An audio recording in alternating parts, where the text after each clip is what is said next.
What up? You know what it is. It's the Charlie Newhart Show. Like and subscribe if you like real content. If not, just get off, man. You know? And guess what? Everybody got a podcast now. So you could watch somebody else's if you want. But if you like real, tune in here. That's one of the reasons it took me so long to start a podcast. We was just talking about this before. Everybody got one. But the problem is everybody ain't interesting. You know what I'm saying? It's like, come on, my dog. And then I damn near felt like podcasts is where you go when your career is dead. You know what I'm saying? Or it's like when you done in the NBA and then you go play in Europe or, I don't know. Not that everybody that's playing in Europe, the career is dead. I'm just saying, I just feel like, I don't know. Podcast to me was just kind of like, if you ain't got nothing else to do, they could just do it. And everybody has one, and I'm just so against what everybody else has. I automatically, if 6,000 people going to the right, and then there's another row to the left, I'm the one that's like, why ain't nobody doing that? To the left, why is everybody going right? And I wouldn't even have started this podcast if I wouldn't. Shout out to Craig Conant. When I went on his show, told the story about getting shot, and it went viral in a day. I was working. I was on the truck driving. My daughter called me like, man, you need to look at this video. It's at 600,000 in like 10 hours. I'm like, yeah, right. And I got a flip phone. I had to use somebody else's phone to look like, oh, shit, this is what? Oh, they want stories. I got a Rolodex full of ridiculous stories to the point where niggas is thinking that I'm capping now. Like, why would I cap about getting shot? You know what I'm saying? This nigga's capping, bro. Just because you ain't got no stories, you lame-ass nigga. There's some people out here with some wild stories, but I got big homies that got stories wilder than me. But yeah, man, you know, if you got some questions and you want to get roasted, go to askcharlienewhart at Gmail. What else? If you want me to do a commercial for you, askcharlienewhart at Gmail. Speaking of commercials, Source Trucking Academy. All right, a lot of these schools is charging $8,000 or more. For $3,800, you can get your Class A. They have no credit check financing. Dope school. I went there. Cody Barker and the team. You know, you can go to the school as little as 2 weeks, jump out, be making six figures. So if that's something you're interested in, sourcetruckingacademy.com. I had fun doing that commercial over there the other day, by the way. That was fun. That was lit. When you showed me that rough cut, dog, damn near a single tear came out of my eye like, Langston has such the ability to paint the picture. Oh, God. It was lit. So this is the flaccid intro. I worked at flaccid? This is the flaccid intro.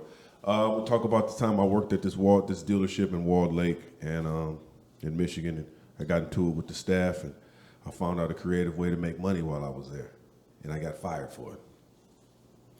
We'll talk about after I got shot, because that video of me getting shot and went viral on my page. So everybody's like, what happened? What happened after? So I'm going to talk about that. I did get arrested afterwards. They ended up letting me go once they got all the details, but we'll talk about that. Imagine getting shot and arrested. Oh, in the same day. Same day. I got shot. I was in the hospital. They was bandaging my arm because the bullet hit me like near my forearm here and then came out on the other side. And that was the angle, because people keep asking like, well, how does the bullet go through your arm and then go across your son's forehead? I put my arm up when the gun went off, and the bullet hit me here, came through here, and I was holding my son in this arm. So it came through here and then went across his forehead. But yeah, after they... Like, why are they asking that shit? Don't they know that bullets ricochet? They work in the hospital. It's weird. It's weird. That's why I don't pay too much attention to the comment section. But I love the interaction, though. You know, I'm not one of them people, like we talked about before, you need a positive and a negative for a battery to work. You need gravity to pull you down. You need all aspects. So I don't get into deleting all comments, you know. Well, some are just so stupid. Some are just so stupid, I just don't respond. Like, man, this nigga. Like, he said that out loud? Charlie's capping about getting shot. That's why I'm going to get my daughter here, my oldest daughter, in the next couple weeks. Because she was on the porch when I got shot. So when the bullet went through my arm and went across my son's forehead, it went through the front window, and her and my other daughter was on the porch, and the bullet went through the window out the window in between both of them while they was on the porch. Straight up God. That is crazy. So we'll talk about that. Talk about how Look, man, I'd have been crossed by more niggas than white folks. So people talk about, that's why I don't have an issue with a particular race. Because if I'm being 100, man, I'd have been crossed by more niggas than anybody else. I've been in more fights with black folks than Dog. anybody else. I done got more hate from my own kind. I've been crossed more by my own kind than anybody else. And if I'm being frank, I've gotten more opportunities, real money opportunities from white folks than anybody.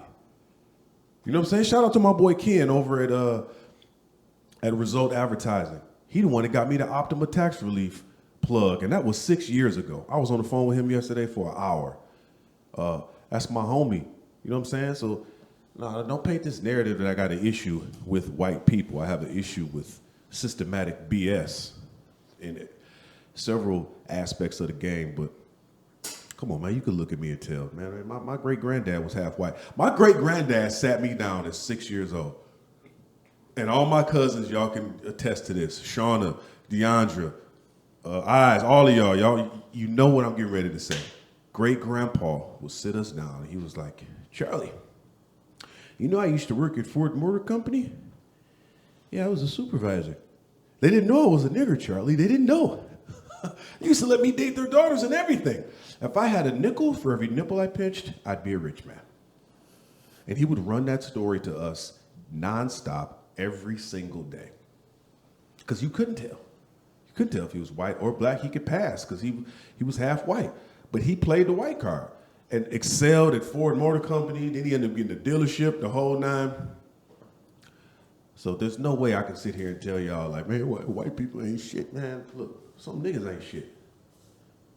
So that's why my issue ain't with flesh and blood. It's against spiritual wickedness and principalities in high places, man.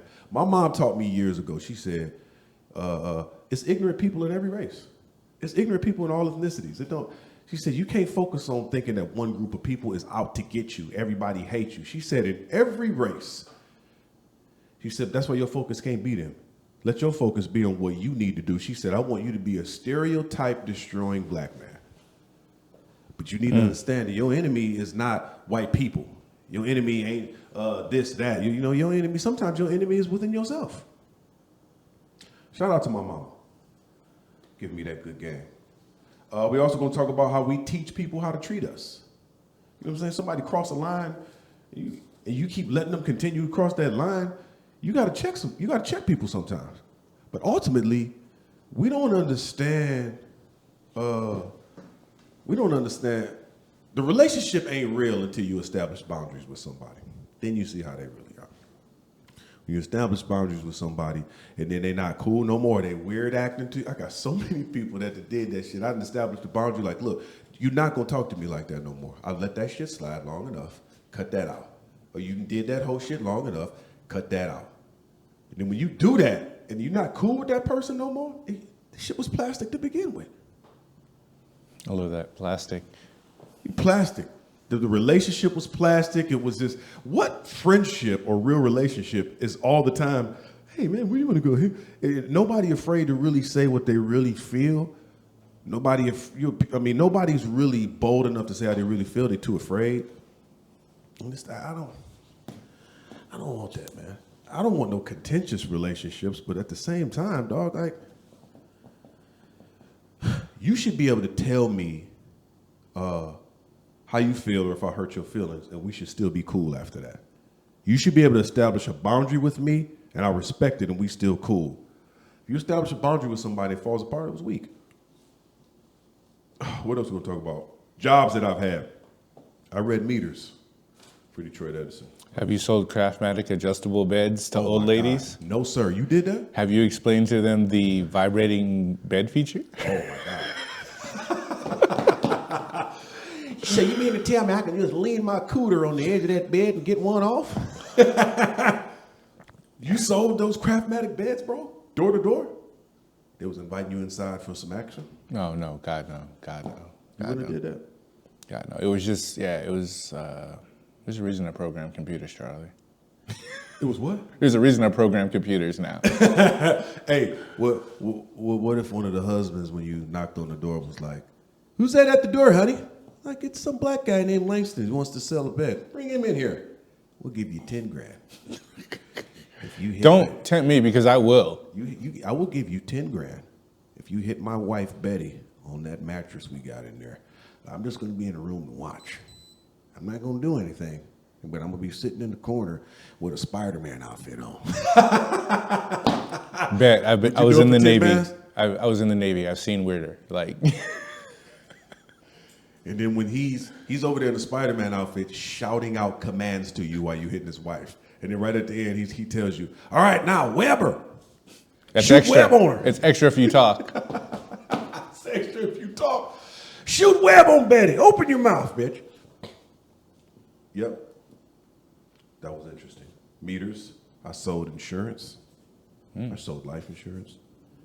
What else? Job. Dealerships.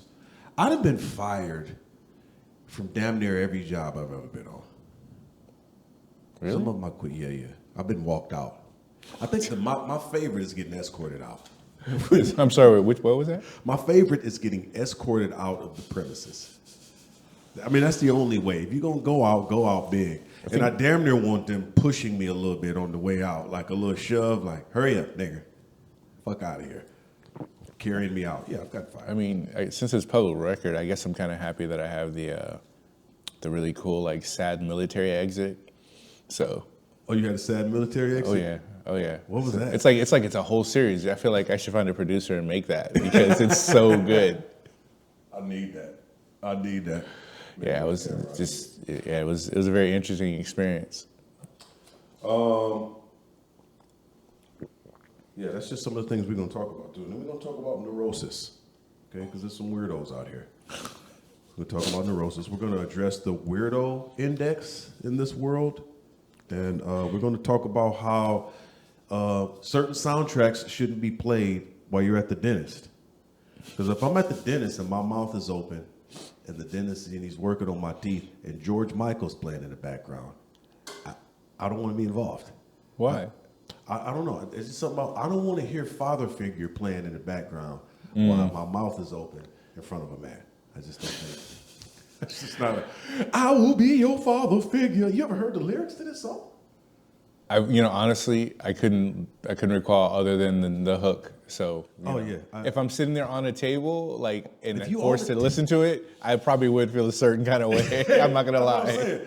You laying down and you getting your wisdom tooth pulled. All right, so maybe you kind of halfway in, halfway out. Mouth open, and father figures playing in the background while a man is standing over you, and the lyrics is so, nigga said, I want something special, something sacred in my life. The song is so erotic, my nigga. I'm like, just certain soundtracks I don't think should be played at the dentist's office. You know, I mean, my only reference is when I was in the military. Boot camp, they pull your wisdom teeth. And so that's always like a procedure where you get sent down to the military. You have to get them pulled. Yeah, you have to. It's like not an option, right? Wow. And I remember being shot up with whatever half-ass anesthesia, but they had the decency to play like hard rock or something like that. It's the first music you heard in weeks. So you're like, okay, that's fine. It's definitely not George Michael. So yeah, I don't want that. Yeah. I don't want that. I don't think I want, what's another song I don't want while I'm at the dentist's office? I don't want Welcome to the Jungle. Was that Metallica? No, that's Guns N' Roses. Guns N' Roses. Welcome to the jungle. Oh, yeah, that was actually one of the songs. I specifically remember that, and I was like, cool. At the dentist? Yeah. Oh yeah, dog. I don't get me off the table. Like I feel like this nigga might get amped up and just sock the shit out of me. Like fuck this guy. At that point in boot camp, it's a vacation. Going to the dentist is a vacation. Really? Yeah, it's a relaxation, especially with the idiot division I was with that couldn't walk 2 feet without getting dropped for push-ups. Oh yeah, because they're just a bunch of idiots. So he's like, man, just send me to get my wisdom pulled. Yeah, it's like, how are they gonna live? And they're gonna play George Michael while I'm in there. This is the cannon fodder, right? I'm not gonna be stationed with them. Like I'm going somewhere else. Because how are they gonna survive? Yeah, hell no. Welcome to the jungle. What's some other songs? I want y'all to type in the comment. What are some songs that would be red flags if you're in the dentist office and you getting work done?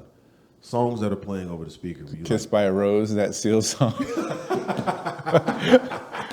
Like, you've got like any light rock playlist going on, I'm immediately like man, what's really going on? Some of these songs is suspect, man. You know. If I hear anything R. Kelly while I'm in there.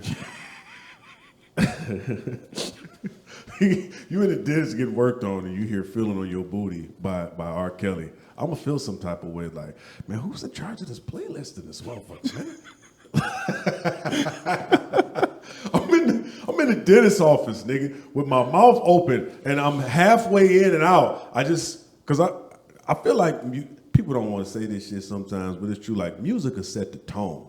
You somewhere in the room, just you and another, you and a female, and y'all talking, and then all of a sudden it's like R. Kelly 12 play come on, or something wild, it's like some erotic shit come on, then it's gonna change the mood. You might be like, man, what's it like to piss on this bitch? Not really what I thought when I was like seeing the first female I'd seen in like weeks that wasn't like an old Filipino lady. I'm like, is this slavery? Because all you see are on the military base is just old Filipino ladies that people have married and brought to the States. They work at all the jobs. So it's like, it feels like slavery. Like, this is weird. What do you think they was listening to when they made that decision? Probably some country. Probably some depressing ass. That country music is how you want to kill yourself, dog. I'll take the kill yourself country over this new bullshit hip hop country that makes me want to reach out and choke somebody. Yeah, I don't. I shouldn't say that, but hey, I don't deal. I don't deal with any of this. I don't deal with any of this shit. I don't deal with that. What is that nigga name? The Nas X dude. I don't deal with none of his. Is that country or is that pop? Nigga saying it's country, but I thought just the one thing was country. I don't really follow, so I don't know. I don't deal. White people mad about it too, dog. Well, then maybe I should support them. Say what? Maybe I should support them. I don't deal with it, dog. I don't deal with it at all. I don't fuck with other music. All right, that's the flaccid intro. Give it up for Charlie Newhart! Come on!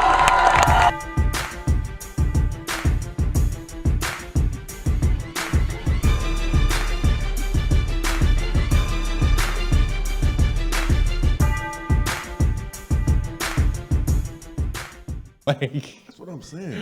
I don't really trust anyone anymore. I don't.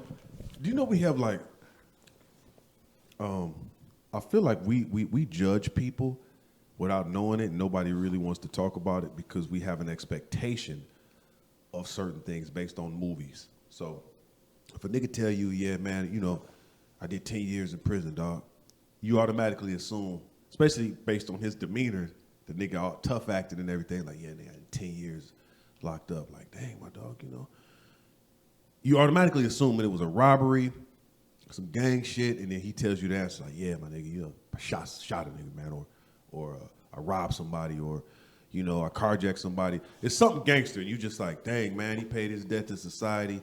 That's a solid dude, man. Damn, you good people now. But you get a nigga, you ask him, like, man, I did 10 years in prison, dog. But what happened? Fuck the kid. You gonna be looking at that nigga like, man, you take care, dog. I'm gonna holler at you, even though it was 10 years ago or whatever. But you gonna be looking at that nigga different, like, man, you definitely. did what? Definitely. It's gonna be terrible. Like, you did what, nigga? You got an affinity for kids? You can't come over my house no more, my nigga. I mean, you made it out, like you still out? Them niggas didn't kill you while you was in there, dog. Like, the way we see the world and when we see people come out. Remember how they butchered Michael Vick after the whole dog shit? Like, it was fighting dogs in his house, just from what I understand. I may be cloudy on all of the details, but he wasn't even there. But I think he knew of it, but he wasn't there. There was fighting dogs in his house, and he got like a couple years in prison for it and got out, and it was still kicking his ass about, dang, nigga, even though he did 2 years, not only did he do the year, 2 years, whatever he did, but when he got out, he was a part of all of these programs for making sure animals weren't treated poorly, and like, he just really submitted himself to the rehab process and righting that wrong, you know what I'm saying, that he did. And they wouldn't let him live. They was on him about it. I'm like, man, this nigga did his time, dog. And he wasn't even there. Number one. But two, I get pissed about that whole exchange because it's like, why didn't anybody in his camp take the rap for that? He's the breadwinner. He getting all the bread. Like, who are you niggas fighting dogs in this house? Clearly y'all ain't making the money he was making. You know what I'm saying? One of them niggas stood like, Mike, you know what? I go do 2 years. Just make sure I get 5-10 million when I get out. You continue to get the bag. Let me take the charge on this. Y'all niggas let the money go to jail? The Italians would never. The Italians would never.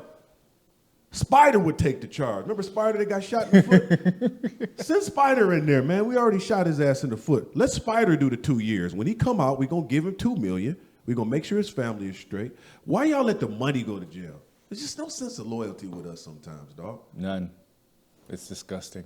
Y'all niggas let the money. Some of y'all niggas are snitching to avoid community service. You got a traffic ticket. Like, man, let me tell you, that nigga got bricks in the basement. Sir, just pulled you over because you got a tail light out. Absolutely right. The Italians wouldn't let that ride, man. I mean, I can't think of. There's so many communities that would never let that shit ride. But We the only ones. Y'all niggas let the money go to jail? Niggas is weird, dog. I don't deal. I used to read meters for Detroit Edison. My dad read meters, you know what I'm saying, for a period of time. I was in this position after I took the buyout from Ford where I was newly married and we was trying to open up a daycare in our house and shit, the money was running low. That buyout money was running out. And I was like, man, we got to go get the money. Let me go get this job. I got a job reading meters. Nigga, I used to hop all the fences because I just didn't want to. They said when you got done with a certain amount of the meters in a period of time, you could go home for the day. I was like, well, then let me do this the fastest way possible. I was just jumping fences.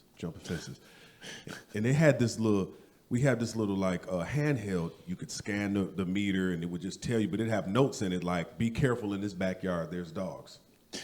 And in most cases, it'd just be a little ass dog, you know what I'm saying?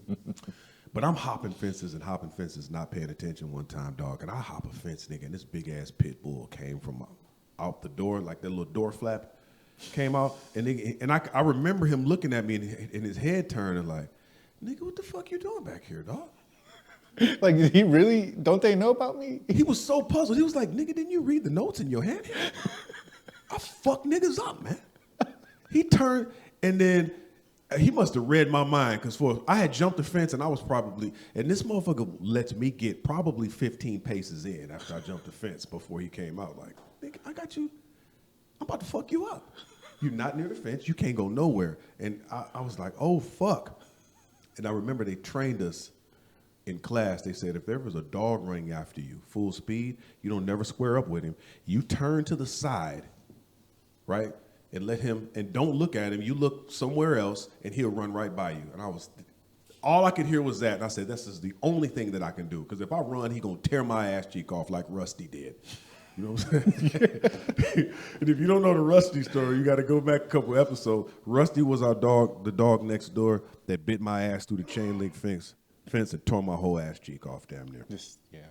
Rusty. Yeah. Shout out to Rusty, man. Rusty's probably dead and gone, you punk motherfucker.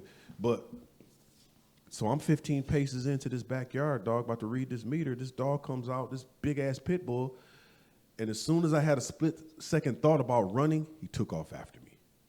I was like, oh, shit, I got to use this training. Oh, God, either it works or I die. If there would have been any fluid in my body at that time, it would have came out. Urine, feces, it all, I would have released, but gratefully I was empty. Man, this nigga, I was like, I got to use it. So he's charging after me full speed. And I turned to the side like this. He's running at me from here. I'm not looking at him, and I'm just straight ahead. Froze. That motherfucker was running up on me. I was like, oh, shit, oh, shit, oh, shit, oh, shit. Nigga ran right past me. Nigga ran past me and then ran over to the fence looking confused. Like, was there a threat back here? I was like, oh, shit, it worked. And he was over there at the fence.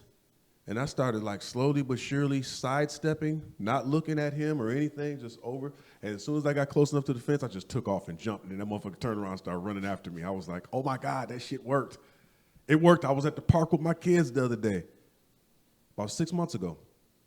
Same thing. The kids was with me. This owner, dog ran off the leash, ran after us, and we turned to the side. Same thing. He just ran past us and shit. So it worked. I don't encourage y'all to jump fences and be back there with pit bulls because they might tear you apart, but Nigga, that shit worked. Please don't jump any fences on Charlie's advice. All right, he's not going to help you in court. He will not cover any medical bills. Oh yeah, you can't. I want to refer to this YouTube video where Charlie Newhart said that I could jump fences and dogs wouldn't. Man, the dog tore me apart. Yeah, read meters, man. I took a shit in somebody's backyard one time. I had ate. What was I? I was eating Little Caesars pizza, dog. I think I ate half of a pizza. Pizza. Ate half of a damn pizza. And was like, let me just go ahead and finish this shift. And I'm jumping fences and I got the bubble guts and no bathroom nowhere. Nigga, I went and got some Little Caesars napkins and put them in my pocket and went behind this bush in these people's backyard and put down a man log. And I wiped with the Little Caesars napkins and then just put them bitches on the shit and then kept reading meters. Okay. So if that's kind of gross. I don't it know. is. It's gross, but But hey, then again, I was in the Navy and we've done worse to people's property. So, if shit you're in happens. Michigan and you were cutting your backyard and you saw some human shit with Little Caesars napkins on top of it, that was probably me. I was gonna say, would you be surprised though, or you're like, oh yeah, it's just shit happens. Par for the course. Now, you imagine that you're just looking back like another meter reader. I took a shit back here behind this Another bush. meter reader. What if they left magazines back there for niggas because they knew? Since you're back here, Since you're back here, here's some Penthouse magazines for your viewing pleasure. Yeah, took a shit reading meters. It was the best. I used to sell life insurance. So I got licensed to sell life, health, property, casualty. oh, you had to get a license for that? Hell yeah. Oh, was that in California or in Michigan? Michigan. You don't have to get one here to do that? I don't know. I mean, the people I've met, I'm like, I'd be surprised if they were able to get a license. I don't know. Nigga, that shit, that test, that life and health test was hard as hell. No, the property and casualty test was harder than the life and health. But man, I'm out there selling insurance. I had the most amazing experiences. I worked for United Insurance in Southfield, and they had debit insurance. And a lot of people have no clue what that is, but basically, it's like hood insurance, where most of these people only got enough insurance to cover a burial, $5,000 policies, $10,000 policies. And normally, when I was working there from like 07 to 09, these people didn't have bank accounts. You had to go collect the money from them. So every month I had to collect like $25,000 from several different people. And then they would be avoiding me. Like, your policy's $8. Are you kidding me? They didn't want to do automatic withdrawal. And then if you didn't get there fast enough, they would spend the money. I'd never forget, I was going to pick up this lady's life insurance. It was a $20 payment. She lived on the west side, like off of Finkel and Southfield area. So I'm trying to find this lady to get her money. I'm calling her, and I can't get in touch with her. And then I finally catch up with her at 6 o'clock. And I go by her house, and she was just like, too late, Mr. Insurance Man. Too late. What do you mean too late? Exactly. I was like, what do you mean? She said, the Farmer Jack's going out of business. And I went over there and bought a whole bunch of meat. So you got to see me in 2 weeks. Really? So you didn't make your payment, your insurance payment, because Farmer Jack was going out of business. And I would run into that shit all the time where I'm trying to, because you got a certain amount of money based on how much money you picked up. So if I got $25,000 worth of policies to pick up the whole month and I only get like 22 or 23 grand, then I get a bonus. But if I only get 18 of that 25, I don't get the bonus. So I got to collect all the money. I hear that. And sell insurance at the same time. That was one of the hardest jobs I've ever had. That's really interesting. We're dealing with difficult people. Like a lady had a sign on her door that said knock hard. So I'm banging on the door, and then she sending the goons out ready to kill me. And I'm like, you got a sign on the door that says knock hard. Knocking like the goddamn police. Oh, it's the insurance man. That was one of the most, that job. But I learned a lot about planning ahead. I learned a lot about, and that's actually when I started doing stand-up, because I used to do these seminars inside of these apartment buildings on the west side, and to get people to get renter's insurance. And I'd be cracking jokes. And I'm like, cracking jokes to get people, and then at the end it'd be a long line of people to get insurance policies afterwards. And I'm like, damn, what did it look like to be on stage? So a lot of times you find out what your gift is while you're working. At least that's the case with me, because that's why I love the story about David. David was anointed to be king and ended up killing Goliath, but he was anointed to be king while he was working his father's field tending sheep. He was working. Found out what he was geared up to do while he was working. So, nigga, quit trying to avoid jobs. He was just like, well, I'm called to be a guitar player. Okay, my nigga, but how you gonna get money? Get you a job, go get you some money, and then maybe in the midst of that, you'll find out what you're really good at, or you have the money to pay for some classes to get better. Nigga, what else happened? What else happened? Oh, I used to work at this dealership in Walled Lake. And I remember the used car department was so trash. And I tried to talk to the used car guy, like, man, we should do this, that, and third. And he was like, I don't want to hear anything until you show me you can sell cars. You know, your opinion doesn't mean. I was like, okay, that's valid.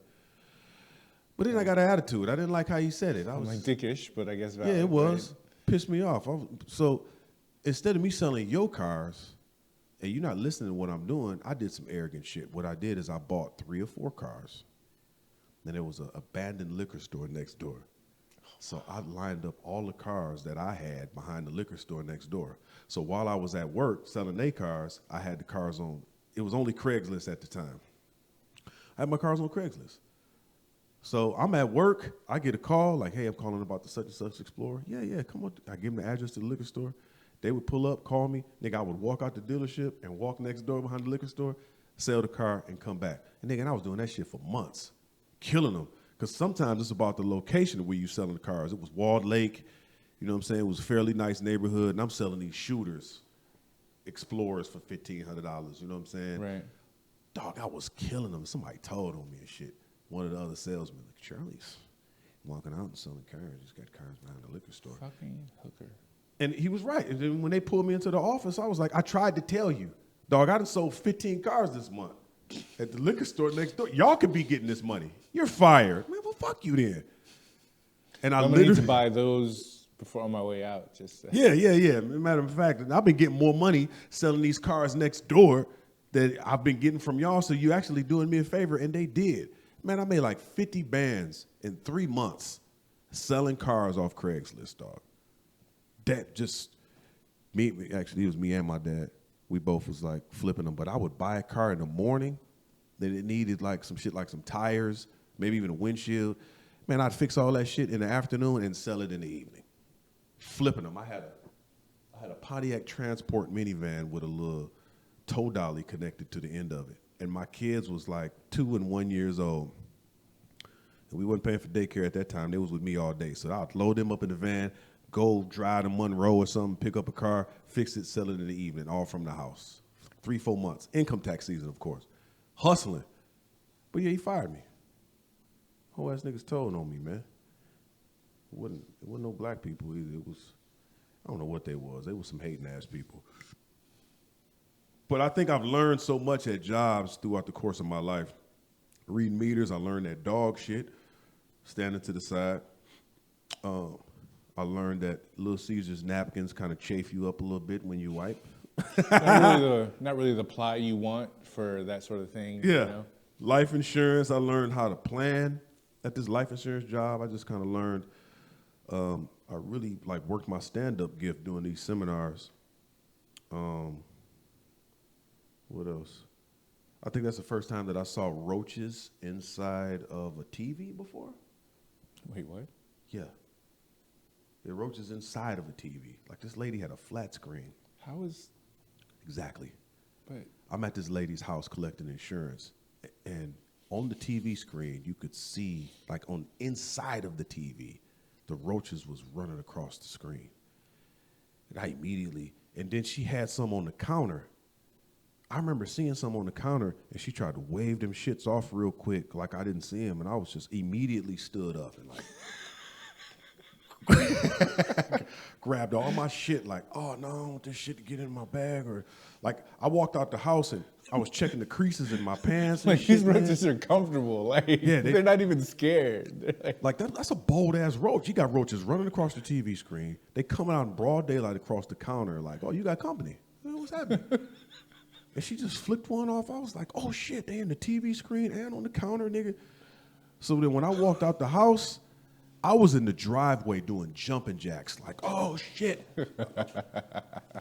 In the driveway. And then she yelled out the window, hey, what you out there doing? I was like, oh, this working out a little bit before I get in the car. Like, man, I like to stretch, you know. I'm checking everything. Like, and I left my bag. When I got home, I left my bag and shit in the garage for days. Like, man, I don't know if it's going to be any roaches come up out that motherfucker. Yeah, so I learned roach patrol. Yeah, I can respect that, because nah. Yeah, that roach game. Shout out to the roach game. But I feel like there's redeeming value in everything that you do, because Romans 8:28 says all things work together for good for those who love God, are called according to his purpose. So like every job that I've had has almost just been training for everything else that I got going on in life, because I didn't finish college. You didn't what? I didn't finish college. Oh. I went for a few years, but Go to college, kids. Go to college, but if it ain't for you, do a trade school. I mean, or become a book addict. Both of us dropped out, but go to college. Yeah. Most of us dropped out. Go to college, though, but most of us left. You know what I'm saying? And got life experiences. Because I know people with degrees that just, they work in jobs completely opposite of their field. And it's like, you get some life experience. You got to know people. So what are your feelings on trade schools? Like, you think that's a good path for people to go? Personally, you just saw I'm putting you on Front Street. I definitely think more people should go to trade schools in college. Yeah, I think there's a caveat to that, though. I feel like you should go to a trade school, but you should really know what trade you actually want to get into. You should know, what your strengths are. Don't just, I'm going to go to trade school, man, culinary arts, nigga, but you can't cook, and that ain't really your thing. Like, maybe you go to a trade school. I do like the idea of trade schools, though, but we don't need any more half-ass med techs, so... Like, yeah, you're right. I definitely with you on that. Like, yeah, like really let it be something you really love. Like, and the way you find out what you love, like, if you had all the money in the world, like, what would you do with your time?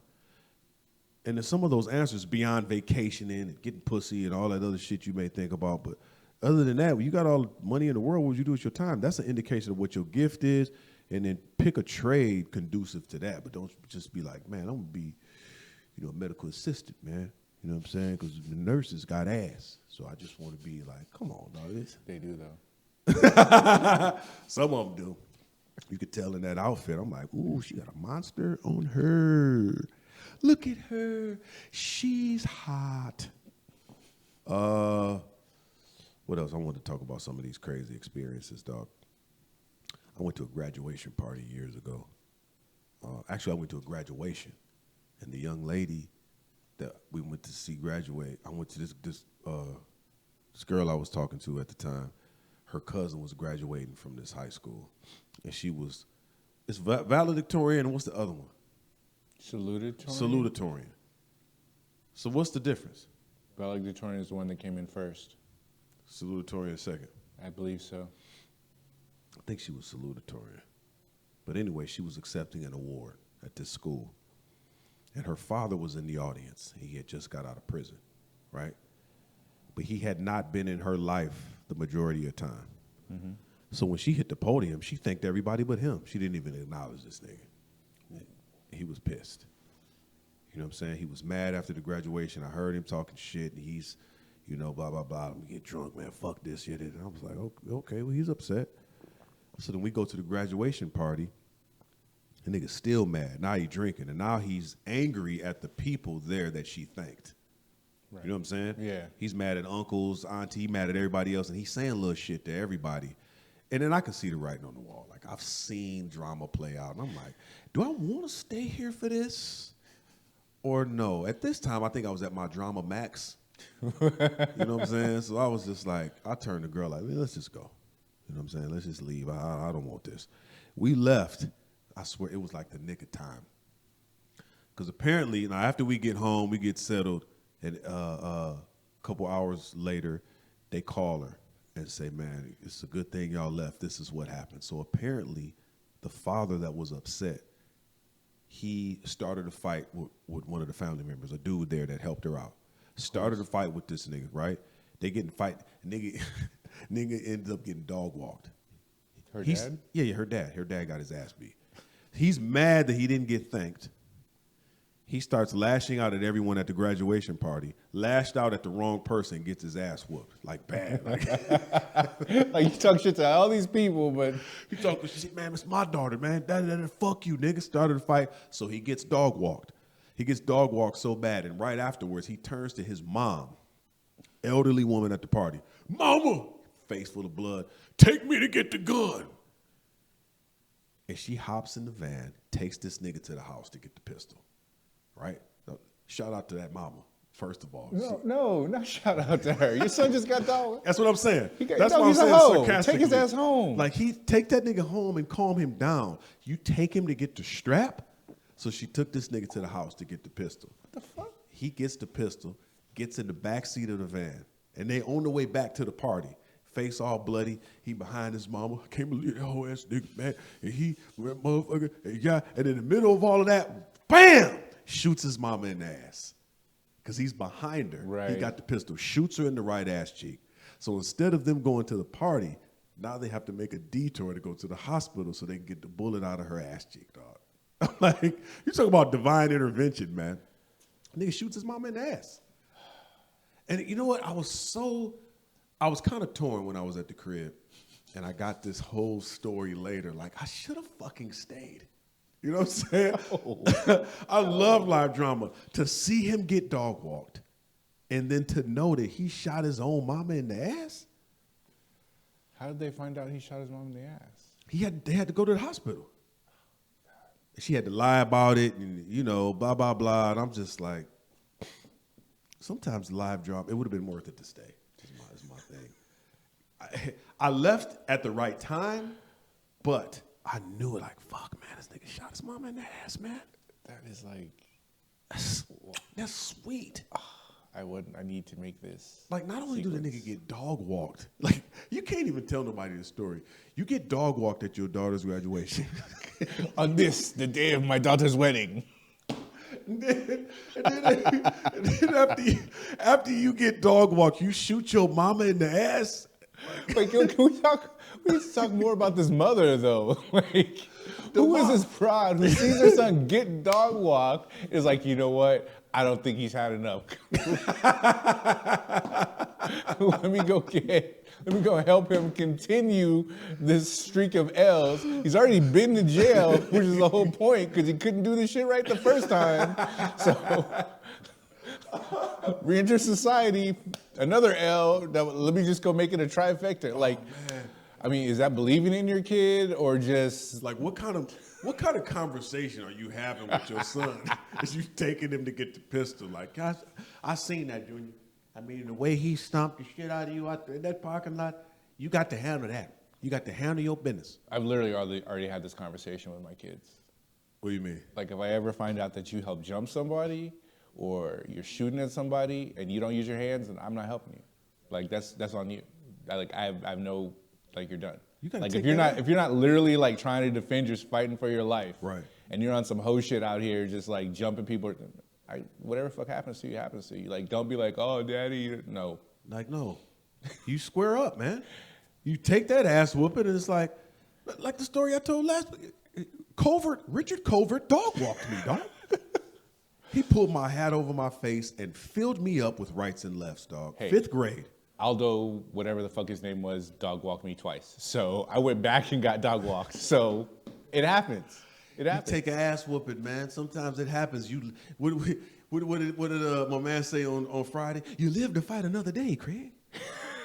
You live to fight another day. I got dog walked, and I got a story about it. Like, damn, okay, now I know how to fight, but I didn't want to go get the pistol and. I mean, it was 5th grade anyhow, but even still, dog, I took an ass whooping, man, and it's like, come on, man. Some people just need to escalate because they don't know, they haven't been taught, like, how to... Good conflict resolution skills, or just know when it's, know when it's time. I mean, this is from somebody who habitually doesn't know when it's time to stop. I was going to say, because you're the type of dude, you'd have to be knocked out to stop. I can tell. No, I don't have to be knocked. Okay, well... You're not going to stop.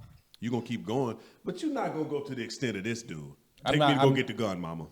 I've never been like, oh, I lost, let me go shoot the place up. That's just not my character. Like, yeah.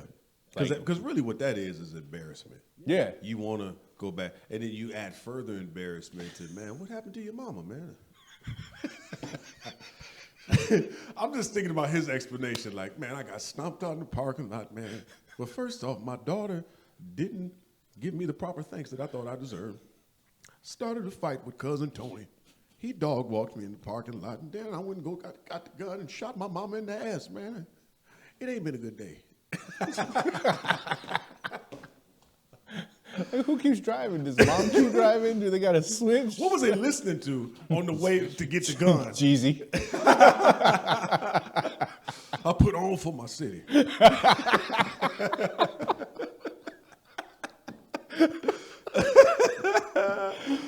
Oh, man. Mom Dukes took it to get the strap. Nigga clapped his OG in the ass cheek, man. That's everything, dog. That is. Niggas in the comments like, that's cap Charlie. Charlie's capping. That didn't really happen. You got a boring ass life, nigga. Yeah, sorry your life is so square. That's why you're here, though. Just shut up and enjoy. That's why you're here. If you want exciting stories, come here. I've seen it all, mostly because I've been a hard-headed asshole most of my life. So God had to just, all this crazy stuff had to happen to me for me to be humbled. But I had to have crazy stories. I don't even know how I'm alive, if I'm being 100. It was definitely God's hand on me. So, okay, let's talk about after I got shot. Because everybody keep asking, like, what happened after you got shot? So if you don't know the story, it went viral when I was really young. I got married to a young. I seen so much in life that by the time I was 22, 23, I was like, you know what, I've seen enough. I can get married now. Seen enough. I got married at 23 to a young lady that everybody said I shouldn't marry, right? But I was like, y'all don't understand our love, okay? I believe. What that grandma? What did grandma say about her? That was this was grandma that got shot in the ass, if I'm being 100. Yeah, this is the grandma that got shot in the ass. But she was like, she tried to warn me. She was like, you know she crazy, right? You know you better be careful. You better not cheat on her. You better not, she is crazy. She's beautiful, but she's crazy. I was like, you don't understand our love. You don't understand what we have. But I married her. I married her anyhow. And, you know, to her defense, I was a cheating monster beforehand and after. And she had a little boy. She was so upset. She had a little boy, and when he was born, I looked at that little nigga like, I know he ain't mine. And sure enough, he wasn't mine. So she was so upset about what I did. She had a baby by another nigga. And when you talk about that, humbled me completely, and I stopped like, oh, I'm done. I'm done. I completely turned the tables like, nigga, you did the ultimate, you know what I'm saying? Finish him. She did the finishing move, my nigga. She got me back times 10. And honestly, I felt like I deserved it because I had been unfaithful. Then she was unfaithful, and then had a little baby. I was like, okay, we even. You got a whole other life now, though, because you were mad. But exactly. But now I'm raising another man's kid, and we got kids, and there was so much contention in the house. Mm-hmm. But I was just like, I deserve this. You know what I'm saying? I was a cheating monster, and I completely did a 180, dog. I'm living right, going to church, going to work. But she had this thing about arguing that if she hated when I left during an argument. Or like abandonment issues. And I can't do the escalation. Fuck you, fuck you, fuck you, fuck you. I'm going to do this. At some point, I'm like, I'm going to stop, walk away, come back when cooler heads prevail. Right. One time I did that. She ran out the house, and I'm jumping in the car. She got a shovel. She bust my windshield in. Are you going to listen to me argue? Bust the windshield in while I got my daughter in the car. She going to be here in a couple weeks. My daughter crying and shit, and I was just like, damn, maybe I should have stayed and listened. You know what I'm saying? So then after that, you know, a couple years passed, we get into an argument, and I'm trying to leave again. And, you know, I had a pistol in the kitchen. She wouldn't got that. Like, no, you going to listen to me. And I'm just like, I'm leaving. Fuck you about to do with that. That's my gun. Dog, and I turned to leave, and I'm holding our son at the time. And my two daughters was on the porch. I turned to leave. She shot me in the arm. It hit me here, went through, and then grazed his forehead. Wow. And I'm looking at his forehead. His forehead's full of blood. She got the gun pointed at me. And I'm like, damn, I set him down. And she got the gun pointed at my face. And I just closed my eyes like, oh, I'm done. And all I heard was click. And then when I opened my eyes, she's like messing with the gun, trying to get it to work and shit. And I was like, oh, shit. You rush a gun, but you run from a knife. You know what I'm saying? You don't run from a gun because you get popped in the back. I was just like, oh, shit. Dog, I set my son down and just rushed her. You know what I'm saying? Wop, wop, few times, actually more than a few times. And, yeah, knocked her out. And, you know, checked on the kids. My son, it was just a graze. His forehead was bloody, but he was shocked. My daughter was on the front porch crying because the bullet went through the front window in between them two. Right. You know what I'm saying? So they thought I had got shot. They heard all the commotion. Dog, I put them in the car. All of them. And the little boy that she had by somebody else. The little Chinese looking nigga. I grabbed him, put him in the car, put everybody in the car, and I drove to the Inkster police station. Told them what happened. And I had the gun. I was like, look, this is what happened. And I called my mama too, like, man, come get the kids from the police station. Right. You know what I'm saying? I didn't want to stay at the scene. I was just like, so I drove to the police station, gave him the gun, like, look, this is what happened. She at the house knocked out right now. She's snoring. And my mom is coming to get the kid. My parents coming to get the kids, but this is what happened. So we got to an argument. She shot me, and I hit her. And man, my parents came to pick up the kids, and the ambulance came and picked me up from the police station. Right. It took me to the hospital. So at the hospital, they was like, oh, it just went through, and then, you know, they did an X-ray to see there wasn't no bullet fragments in there, none of that, and then they wrapped my arm up. And while I'm in there getting my arm wrapped up, this detective walks in like, hey, so yeah, I'm detective such and such with Inkster Police and yada, yada, yada. And so what happened? I'm in the middle of telling this man what happened. That's not what happened.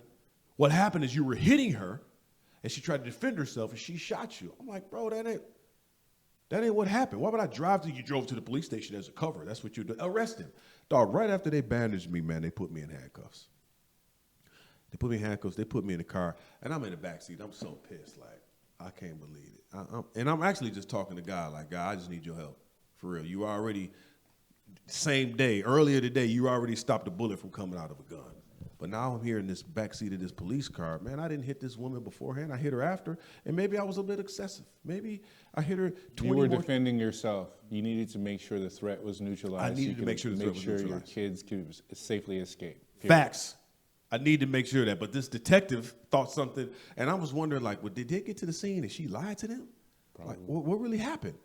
And I'm in this back seat, dog, and I get to the police station, and they, you know, book me and all of that, take my shoes and my belt, give me the paper slippers. And as soon as I hit the jail cell, I'm in there 10 minutes, and I'm just like, God, I just need you to get me out of this. I'm in there 10 minutes, bro. And this police officer walked by, and he talked to somebody else. He was like, what's he doing in there?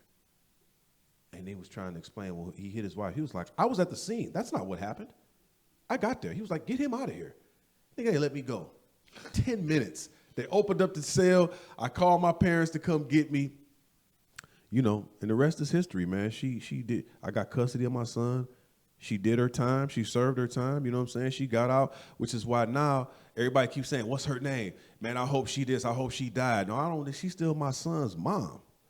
She did her time. She served her time. You know what I'm saying? She's a productive member of society now. She's still my son's mom. I don't have, you know, I'm not going to continue to shit on this woman. Like, she did something. I hurt her. She hurt me. You know what I'm saying? She made a choice. She made her choice. She had to pay for her choice. But I don't hold grudges with people. Like, I don't wish bad on her. Like, I just know that we can't never be together. You know what I'm saying? I know that I wasn't really a fan of getting shot. You know what I'm saying? But at the same time, You think? I ain't a fan of getting shot, but I'm not holding a grudge against this woman for the rest of her life. You know what I'm saying? She over there, I'm over here. We fine running our lanes. She a productive member of society now. You know what I'm saying? I'm not mad at her. I ain't got no grudge. Our son is what? That nigga about to be 22 this year? One thing I wish I would have done is put my kids in therapy after that. And that's just, I just didn't have the. And I'm tired of people saying, black men don't need therapy because therapy helps you integrate into a sick society. I'm not trying to I know society is sick, but I need therapy. And I want my kids to get therapy for the fact of if we go through something traumatic, I want to sit down with someone who's been trained to help me organize my thoughts. Because now I've internalized hurt and pain, and the way I'm interacting with the world is from a place of I'm defensive or I'm holding on to unforgiveness. And when you're in unforgiveness, you're in a prison. Like, I just don't want to be a weirdo, nigga. You know what I'm saying? I just want, you know how many weird motherfuckers is walking around here holding on to a grudge for some shit that happened to them 30 years ago and they weird now? Like they can't be around niggas that wear red shirts? Okay, I need to interject here. What? I am that person. Literally, the tattoo on my body is from a story about revenge written by Poe. Oh my The Cask of Amontillado, where he walls a nigga who offended him up in a wall in a basement and lets him die. So this is very. Yeah, you get it though. You gonna get this work. You gonna get this work. Niggas need therapy, nigga. Maybe I do need therapy.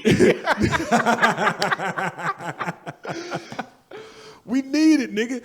But it's this training sometimes in the black community where it's like either one side is all you got to do is go to church, or the other side is well, you know, it's gonna help you. All therapy is doing is trying to help you integrate into a sick society. It's like, man, I need to sit down with somebody that can help me make sense of all of these thoughts and give me a process to get peace. Like now I do shit like cold shower, write in a journal, I work out. That's such a great way to release dopamine, endorphins into your bloodstream. There's just certain things you need, at least for me, to maintain a healthy level of mental peace. Or like this one of my favorite books, The 4 Agreements. One of the 4 agreements is where is it at? Don't take anything personally. Nothing others do is because of you. What others say and do is a projection of their own reality, their own dream.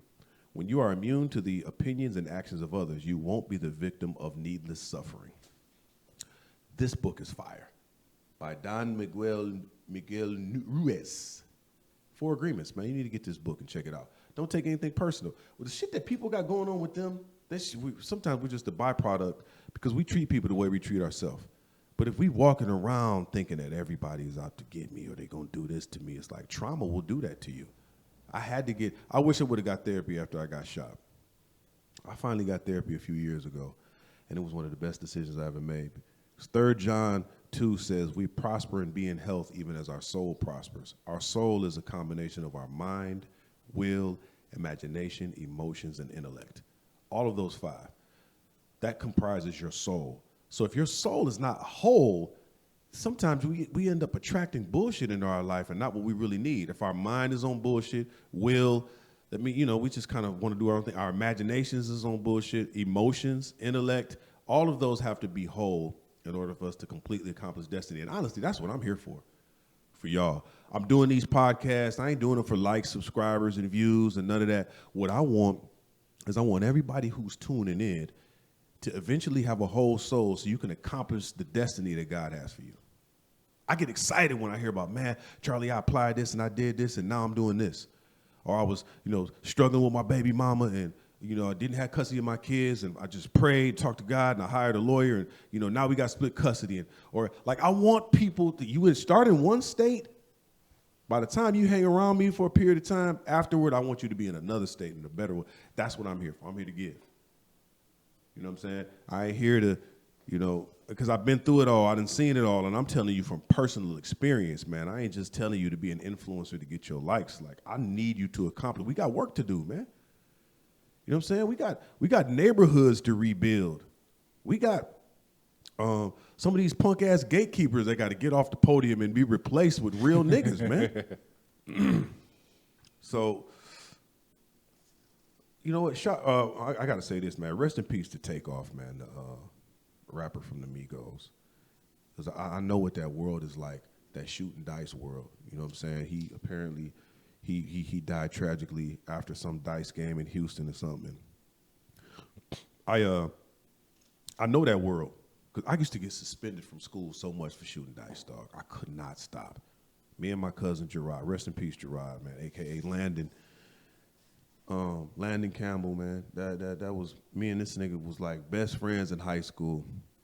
He was the one that was smashing Twinkies on people's head across from me. Like me and him, I had a handful of cupcakes, he'd have Twinkies, and we just smashing them on niggas' head in the hallway after lunch. Like me and this nigga was, dog, we was thick as thieves, man. And we got suspended from school so much for shooting dice, I couldn't stop. And, my parents tried to talk to me about it, nigga, but I was addicted to it, dog. And then it got to the point where I was working at the airport. I used to work at Prospect Airport Services. And I was driving the electric car through the airport and working in baggage claim as a skycap. But, bro, every break, nigga, I'm in the break room. Nigga, 7, nigga. And you know how I have this uncanny ability to leave right before shit pops off? I gotta make sure I leave when you leave. Man, so I'm in there shooting dice, nigga, and this kid, and I'm killing niggas in there, dog. And I can feel the emotions raising up. But ain't nobody really raising up on me. They're raising up on everybody else. And I was like, it's time to go. It's time to leave. I leave out the break room. I get on the cart, and I'm going to pick up a call at gate F5 or whatever. Then they get on the radio. Charlie, you got to get back down here. Charlie, we'll call the office. Dog, I called the office, man. Like 5 minutes after I left, niggas broke out into a brawl in the break room over a dice game. Knocked down all the lockers, the whole nine. I'm like, why y'all calling me? What the fuck I'm going to do, nigga? That's why I left. But sadly, man, niggas shooting over, fighting over a dice game, dog. And I left. I could feel I felt the wind change. Like, you know what? You guys take care. I left and it went down. But it was that day, bro, where I was like, no, it wasn't that day. I got a phone call that my cousin Gerard had got shot in the head in Inkster over a dice game. Wow. Not too long after that fight, it was probably a month or so after that fight in the break room, I get the call. They was like, he on life support. Fuck. Oh, man, it broke my heart, dog. I went up there and seen this dude laying on this table, man, and he's only alive because of the machine, because he got shot in the head. Dog, it shredded me. I was just like, okay, I'm done shooting dice. Like, and since that day, I've never shot dice. Because I can remember how heated it used to get with me and him. Me and him damn near fought a bunch of times. Right. Or if we was shooting dice with other people, it was always very contentious, but it was like, this nigga lost his life, man. And it was even more sad for me because, like, I hadn't talked to him in, like, 3 years.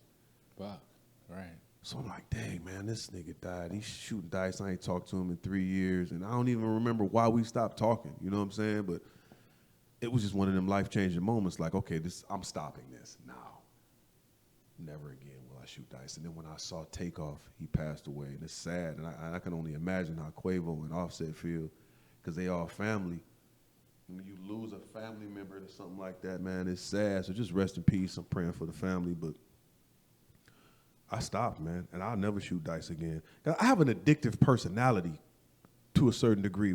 That's why I don't start certain things. That's why I got a flip phone. That's why I got some of these walls and limitations up in my life. And people talk shit about it, but it's just like, nigga, I am not like you.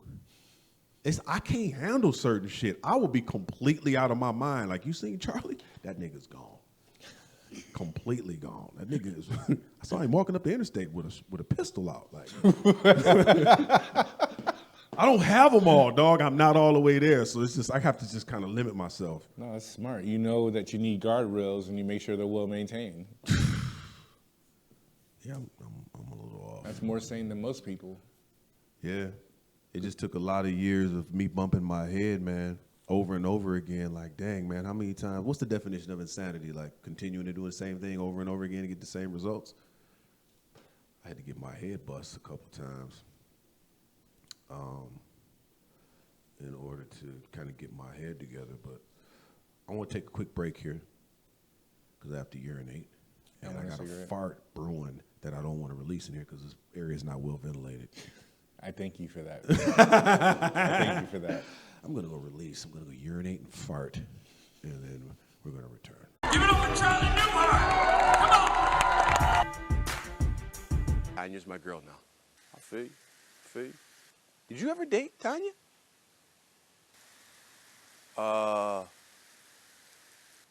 You guys ever hang out or? Yeah, we went on a couple days. Okay, so you guys just got drinks and stuff like that, right? Just kind of hanging out at the bar kind of thing? Yeah, man. How about any of the other guys? If any of the other guys dated Tanya, if it's kind of a drink thing, hang out, or... I'm just curious, man. No big deal if you don't know. I was just wanted to know, because we all grew up in the same neighborhood, Just kind of want to know what I'm getting myself into. You might want to ask the fellas, man. I think a few of the fellas hung out with her a few times too, man. We're back. I just downloaded the Brown file, and all systems are go now.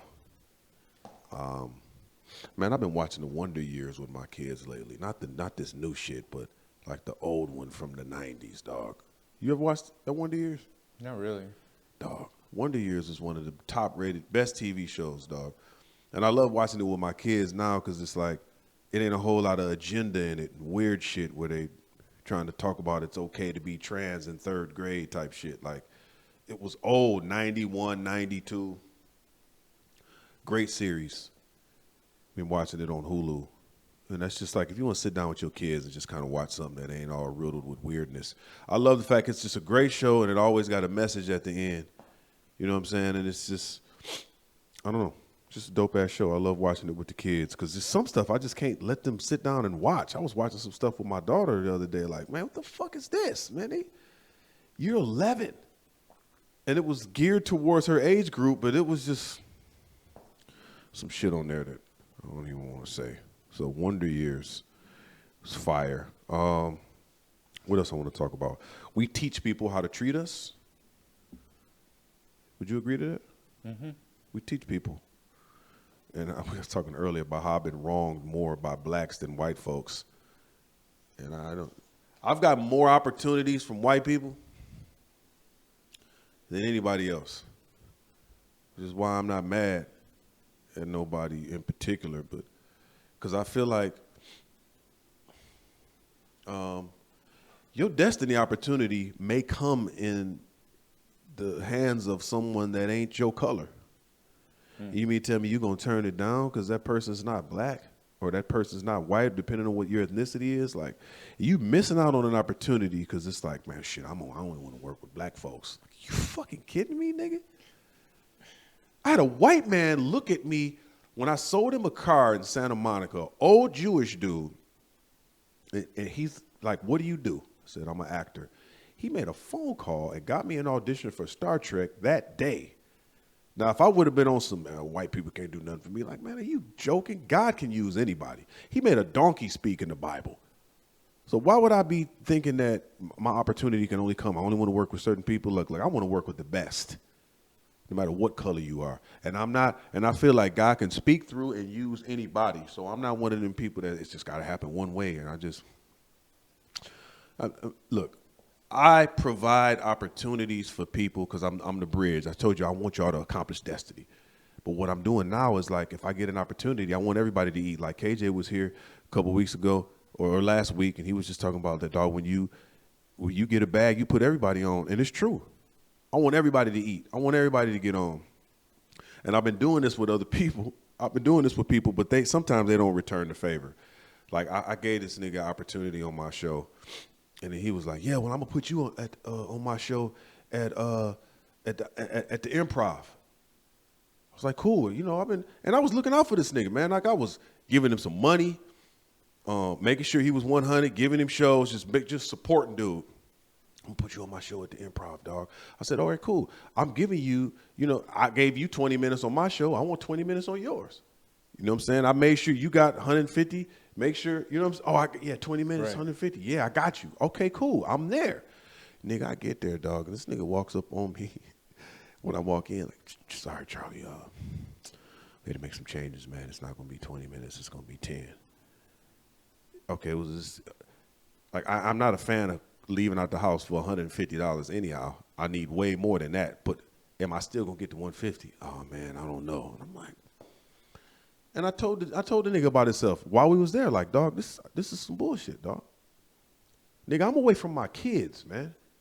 I'm already away from my kids for a little ass $150, but I did it just on the strength because I want the stage time. But now you telling my 20 is 10? You telling me my 20 is 10?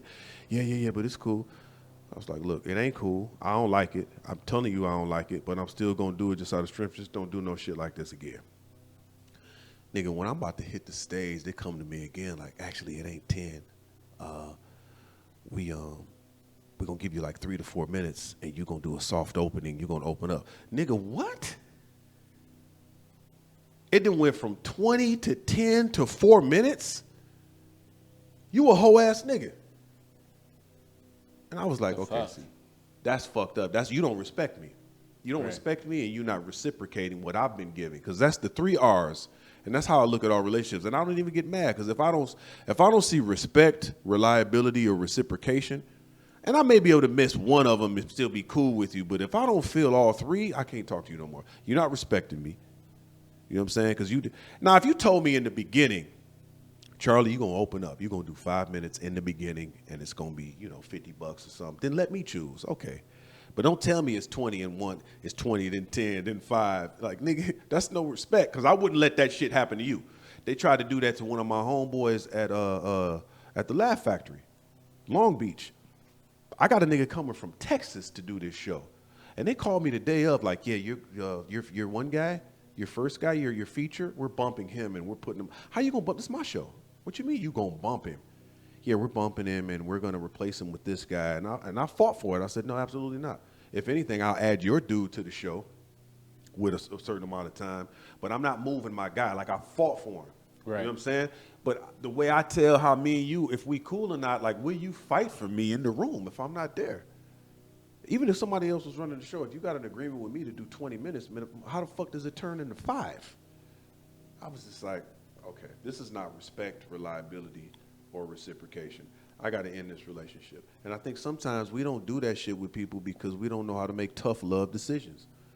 And then we 4 or 5 years in, and we wondering why motherfuckers is acting a certain way or they treating a certain type of way. We teach people how to treat us.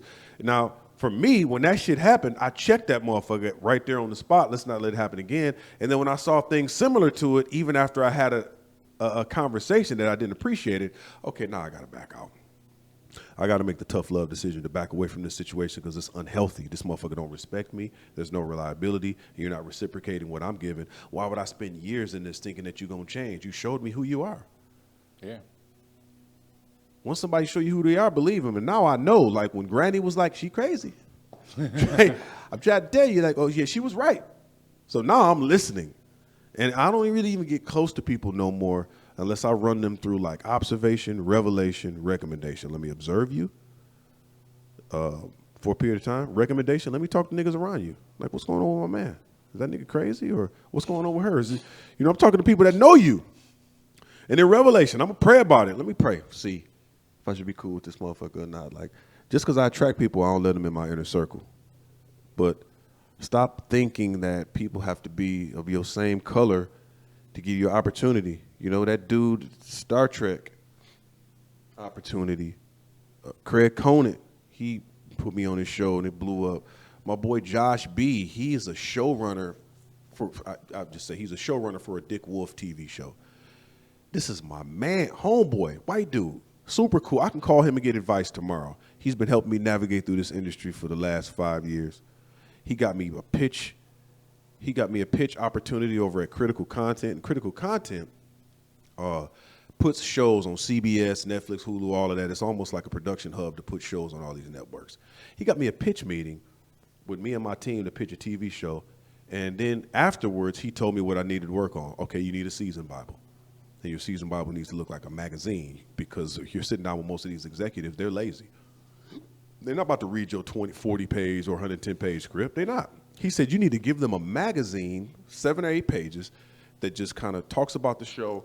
And then, he, you know what I'm saying? Then he showed me an example. Like, okay, this is what it kind of looks like. And I'm like, he gave me the realest game ever. And not only that, he's always a phone call away every single time.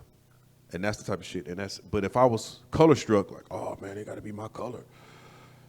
I can't work with him. Like, nigga, I'm trying to get this bag, nigga.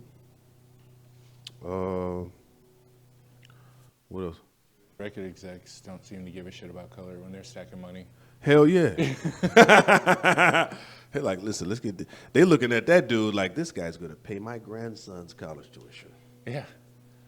You know, so just this whole concept of, like, I can only work with black people or some shit like that. It's just, I mean, that whatever. bag, you got to stay at your whatever basic ass level that you want to be at. Yeah, nigga, fuck that, it's a big world. I want to work with the best.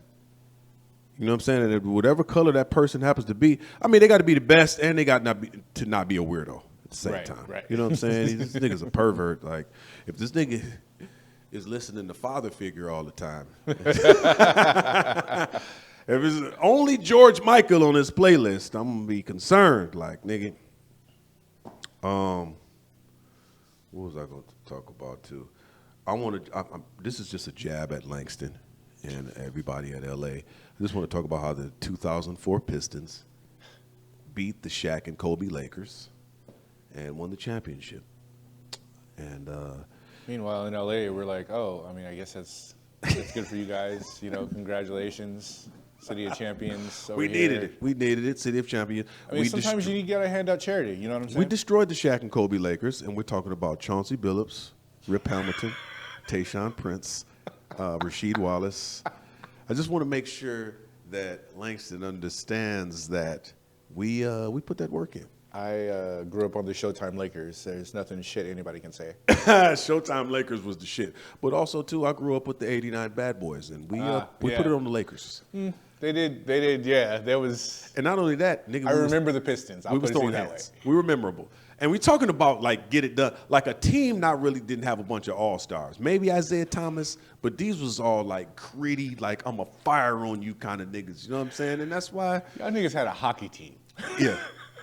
Bill Laimbeer, that was he still is one of my favorite white boys. Just a clothesline you on the way to the hole. Like, I miss that NBA. It's so tender now. Niggas don't even fight in the NBA no more. They chest bump. Nigga, fuck you, nigga. These niggas is just it's a bunch of Britney Grinders out on the court now. Niggas is soft, man. They're not trying to hoop, man. They're not trying to fight. Hashtag free Britney. Hashtag free Britney, which we probably won't, but hashtag it anyhow. Look, there's certain shit that's just not going to happen. Let's just be 100, okay? Reparations is probably not going to happen.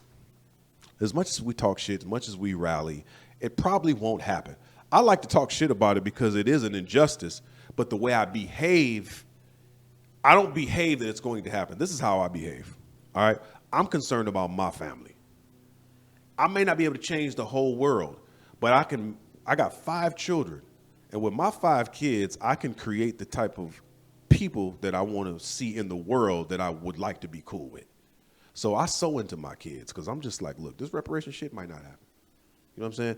There's just certain things that just may not happen. So what I'm doing with them is like, all right, well, therapy, books, become a book addict. Let me sow into you full time because I'm going to leave you with millions and opportunities, and I don't want you to squander it.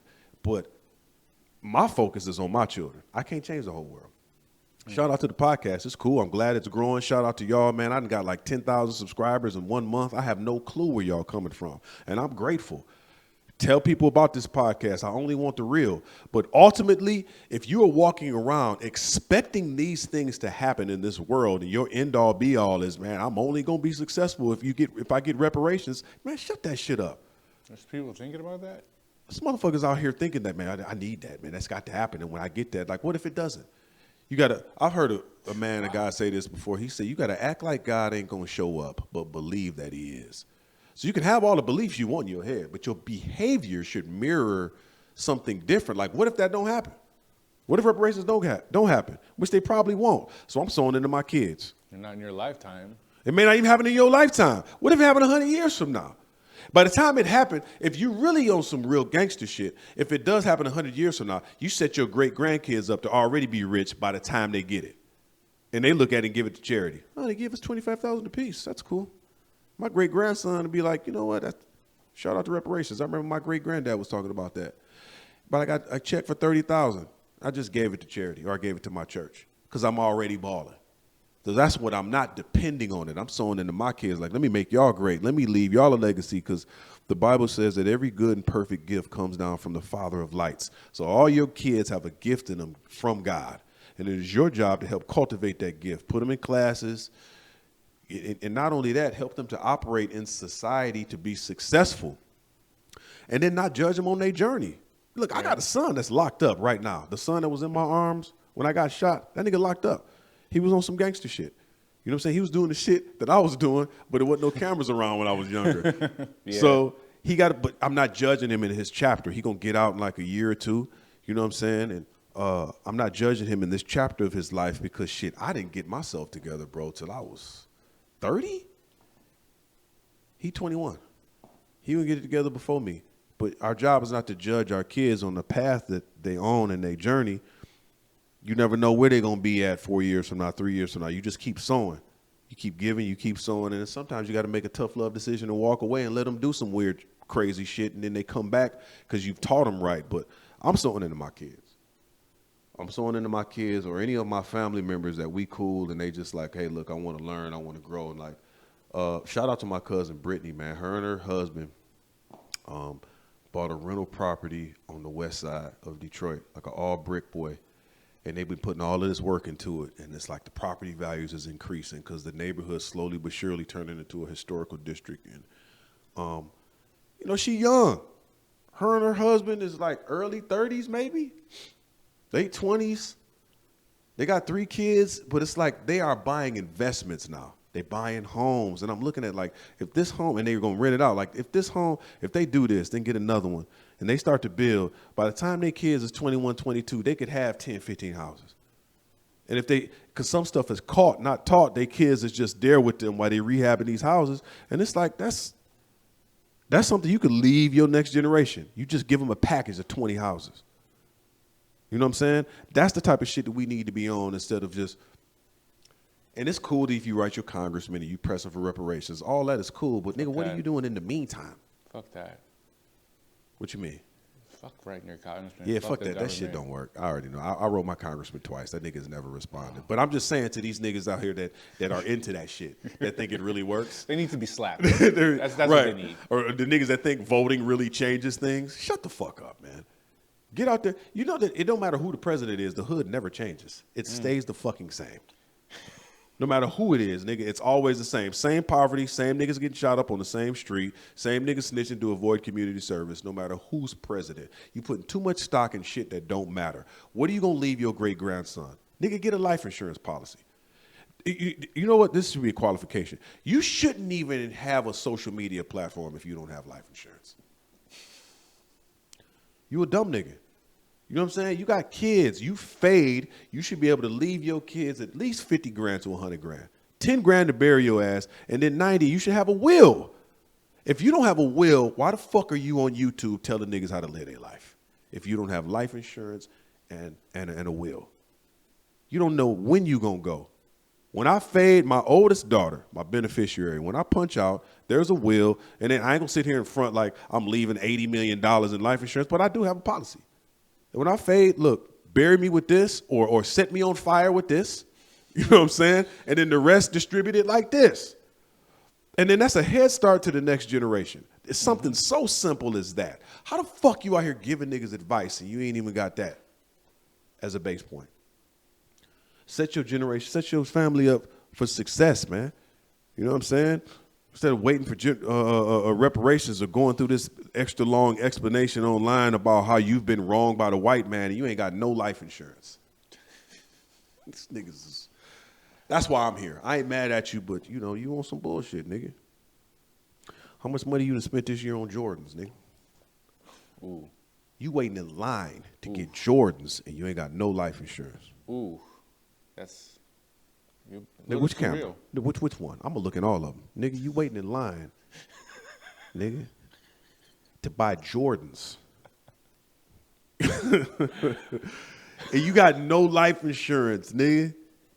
You got sounds and rims on your car. But if you die, you ain't leaving nothing to your kids. For real? You could call AAA, you could call State Farm, you can call shit, even through Geico, your car insurance, and just tell them, hey, look, man, I want to add a $50,000 policy to my insurance. Term, 20-year term, 30-year term. How much is it? $10, $15. You really gonna miss that? It come out, and it could come out with your car insurance.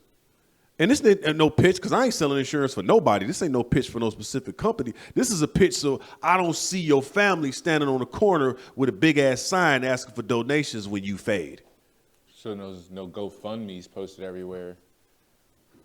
Please help Daniel's family. He passed and didn't leave us shit. And we trying to bury this nigga. Come on, man.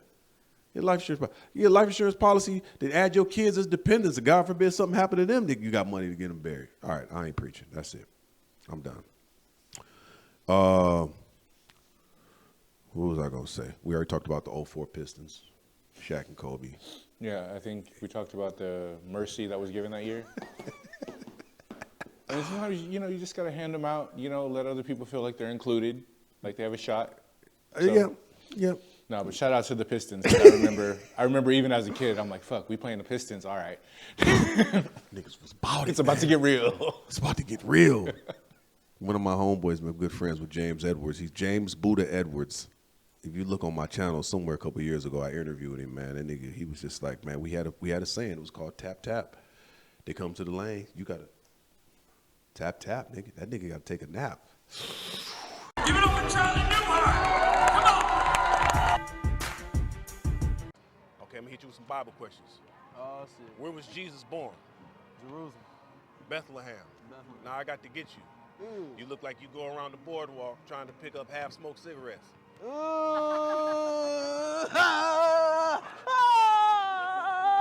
Woo! What was the last things I was gonna close with? How some people choose cash and celebrity over collaboration and community. All C's. I'm not really a fan. I was watching I talked about this last week. I was watching the verses between Jeezy and Gucci Man. Did you see that? No. Okay, I had a feeling you didn't see it, but We'll give you the clue. they had a when you said you know about death metal, I was like, niggas that listen to death metal probably don't listen to Jeezy. Or maybe. Or know about the beef. But anyway, it was a beef between him and Gucci Man, and he did a verses, and I was a little disappointed. I love the songs and the music they made, but Gucci Man got up there and started talking about how he basically killed one of Jeezy's mans. Somebody from Jeezy's camp went over to try to take a chain from Gucci Man, like tried to rob him, and he had to get killed. And he talked about it in the verses, man. He was like, yeah, I killed your man. His name was Pookie Loke. He was like, we smoking on Pookie Loke tonight, man. We killed that nigga. We put him in the dirt. And I was like, I was disappointed because I was like, man, Jeezy let that happen for a check. He let somebody else talk about his dead homeboy on stage in front of millions of people because he got a bag from Apple. And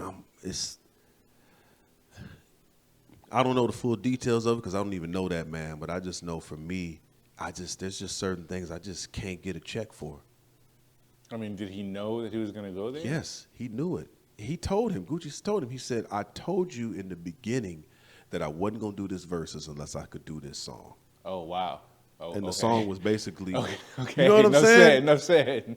So, whatever decisions he made for his family, maybe that's just something he did because now his great-great-grandkids can eat off what he's done. But for me, just every bag, I've said no to so many TV shows. I've said no to so many things because I'm just like, I have morals in a code that I got to stick by, and I just can't be bought. And I think I only want to be around niggas that can't be bought. Like my man letting that shit go down at the Ontario Improv where they fucked off my time. That's a nigga that can be bought. Because if you can't fight for me in the room when I ain't there, but I'm fighting for you, that means if the bag's big enough, you'll be like, fuck Charlie. How much you paying? $15,000? I don't fucking like that guy anyhow. And then you'll be smiling in my face thinking I don't know. Like, all right, I just can't. I don't know. I just can't be bought, dog. And I only want to be around people who can't be bought. I choose collaboration and community over cash and celebrity. And also I feel like if you're entitled and arrogant and I can't tell why, I can't see why, I think you're a fucking weirdo. So that's basically how I feel about like 90% of the people on the planet. Oh man, I need to hear this. I want to hear your thought process. No, it's just the average motherfucker walks around like they've actually accomplished something, and I'm like, you're just the baseline of existence. Like, what the fuck? Like, just shut up and get the fuck out of my way. Like, facts.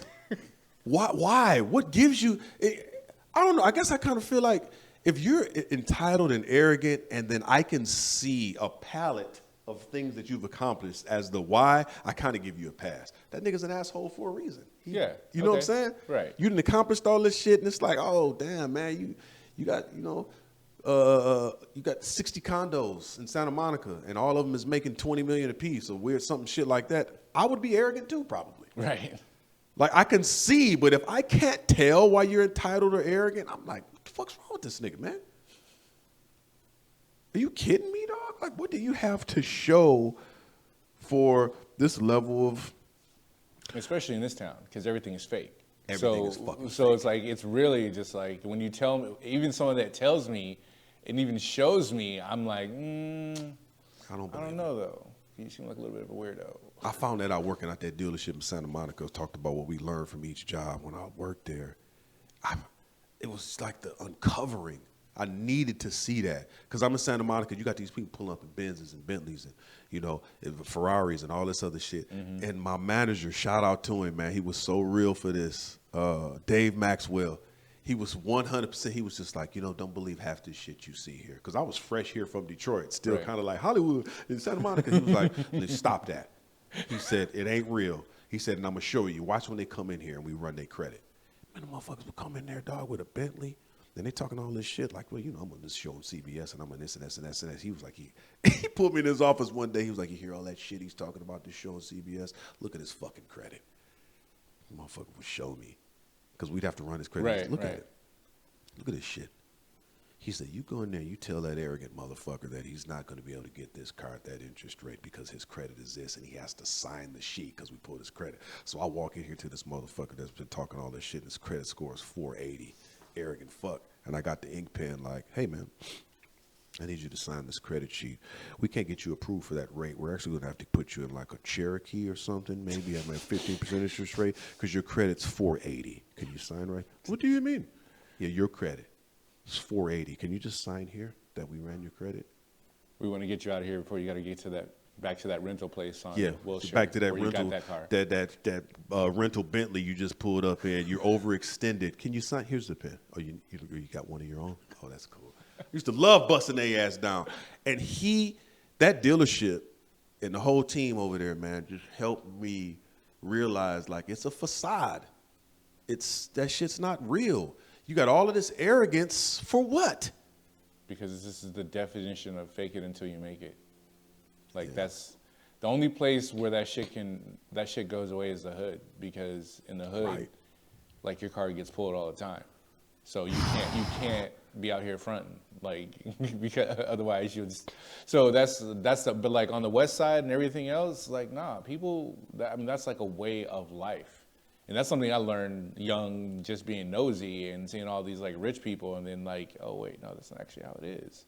You know what I'm saying? Like they spent like all their bread just to move into this really fancy house, and now they're struggling. Because you really broke. So if you making $1 million a month, and you spending $999,000 a month, motherfucker, you're still broke. You just as broke as a nigga who making $5,000 a month. And he's spending $4,500 a month. It's the same thing. You just as broke, no matter just because you're making more money. And I'm like, and that's kind of what I found out that it was. It was just like they make a lot more, but they have to spend a lot more to maintain that level of like. Very few people have ownership and are in that class of like, no, we're taking money from everybody else and we don't have to spend it. Nigga, that's what I'm trying to get is the taking money from everyone else. Yeah, you might get you a record label, nigga. And sign TLC. Ouch. Man, because they took the podium like, we ain't making no money. Like, come on, man, y'all. Listen, every entertainer, anybody in business, look at the contract, okay? This is why I'm not on that reality show right now. And this is why they pulled the plug on me at the last minute. Because they sent me a 28-page contract, and I read every page of it twice. And I sent this back to them. I need you to revise 8 pages. This, and this. And this is how I want you to revise it. Because they were trying to tell me that they wanted a percentage of all my future earnings. And I was like, wait a minute. I was doing TV shows before a reality show. You're not going to get a percentage of my comedy shows. These are all the things I've been doing. But they wanted me to send them a detailed list of everything that I was going to be doing afterwards. No problem. But you're not going to take money from what I'm already doing and change this and this and this and this. And then at the last minute, they pulled the plug. Well, we've decided I don't give a fuck. That little itty bitty ass bag you was trying to give me just to try to give me some shine on a fucking network, man. Fuck your network. I'm not signing that shit. And I just wish most people, before they get into an opportunity, instead of worshiping the fame or it's a big network or all this conglomerate shit, look past all that shit and look at the paperwork. Numbers don't lie. And I'm not signing no bullshit for no little bag. You're going to give me a little check. I'll go get that money on my own. I can't be bought.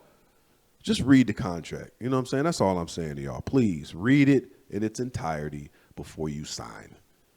Because we got all of this flack against the Diddy's and all these other people, and it's unfortunate, but I'm saying at the end of the day, can we take accountability for our own actions? Did you read the fucking contract? Did you take the time to hire a lawyer to read it if it was language you didn't understand? Your lawyer, not theirs, because you're a fucking idiot if you're going to hire their lawyer to look at their contract. Of course they're going to present it in a way that benefits the other party. I need my own lawyer to look at it. Well, Charlie, we got one for you. Fuck you. And that person.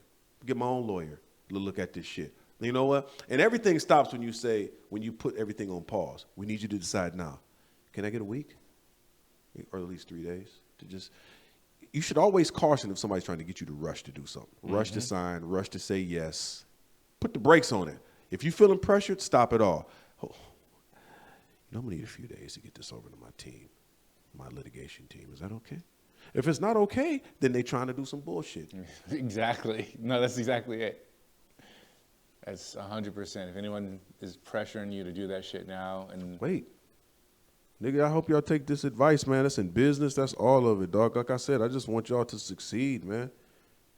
That's really all I'm trying to do. I ain't trying to be, I'm not trying to be that guy. And this is not pride of life. Like, this is not me having a whole bunch of knowledge and just trying to explain it to everybody. Like, wisdom is knowledge applied. I'm just trying to give y'all wisdom. I ain't trying to tell y'all a bunch of shit that I know. Wisdom is like how you operate in the world with the knowledge that you have. Stop being an entitled prick. And especially if you don't have no fucking accomplishments. What have you done? The fuck have you done? And what I mean by what have you done, like, what have you done in an accomplishment that you got a halfway decent bag off of? You know what I'm saying? But if you're walking around cocky and arrogant and I'm looking at your life and there's nothing to show for it, I'm looking at you like, this nigga's a weirdo. If you really want to be effective in life, you should have a balance of being interesting and being interested. Some people, you just can't get words off because they're working so hard. You ever see how a nigga behave when it's a beautiful woman around? Like, my nigga, when did you get so interesting? Fuck, bro. We were just talking about, basic shit. We were just talking about how Chris Paul is never going to make it to the finals. He's never going to win a finals MVP. He's never going to win an NBA finals. He's never going to win a championship, but he's not. Him, James Harden, Blake Griffin, them three niggas is never going to win an NBA championship. We was just having a conversation about that, which is true, by the way. And then all of a sudden, a bitch comes around, and my nigga, you are trying to... You all of a sudden on a ladder trying to clean out all the gutters and do everything at the house. Like, you so interesting now and amazing. Like, so what I'm going to do right now is I'm going to change the oil and the tires in my car, and then I'm going to go to Somerset Mall and get the new Gucci loafers. Like, my nigga is so interesting when a bitch is around. Why? Your life should be a balance of being interested and interested. Interesting and being interested. When I'm listening to a person, I'm like, it ain't my job to tell this motherfucker all of my accomplishments. That's one thing I noticed about most niggas out here. Not most, but quite a few. I can't even have a conversation with this nigga about him unless he's running his whole resume down to me in the first 3 minutes of the conversation. Yeah, man, and I did 6 years for this, and man, and I got this, and I did this, and I'm like, fuck, man, I just said hi. I don't know you, nigga. Why you running your whole fucking resume down to me, dog? I'm not no bitch. I'm not trying to fuck. Like, what? Why? Did 6 years, man. I ain't never had no real job. And, I did this and I did that. And, and I got a Caprice on Vogues right now. And, you know what I'm saying? And with my baby mama. And I'm like, oh, my God. This nigga's so interesting. And what the fuck, bro? Stop. I don't care. I don't know you. Be interested. Take a break. Take a breather. Tell me about you, Langston. But you done ran this whole 60 bullet point resume down to a nigga that don't even give a fuck about you, nigga. I don't know you. I don't know what that's about, to be honest. Like, I'm always curious, but I just think it's just because they have nobody to talk to. You know, they're really proud of what they did, so they got to tell everybody. You know, I agree. I don't even tell half the people who I shot with because I don't give a fuck if you know or not. Don't matter. It don't matter. I can just be chill in the room, man. And actually, it's in the 48 laws of power. The most powerful person in the room is the one over there that don't feel like he got to tell everybody everything he's done. He's just chill. No, because my deeds have preceded me. You know who the fuck I am. Your reputation has beat you to the room. If I'm doing it right. If you're doing it right, your reputation to beat you to the room. And the boss is where other people is talking about you instead of you talking about yourself. Mm-hmm. As soon as everything in your mouth is you talking about you, I know you're a whole ass nigga. I'm just like, thank you. You've already showed me everything. But when it's other motherfuckers talking about you and I know about you before you get to the room, now you're doing something right. Now I'm like, oh shit, because meekness is power under control. That means there's a whole lot you can say, a whole lot you know. You maybe know that what the other person is saying is wrong, but you just kind of like, yeah, it ain't my job to check them right now. Maybe, but power under control. And the Bible says the meek will inherit the earth. So the opposite of that is that if you're not teachable, then your ground shrinks.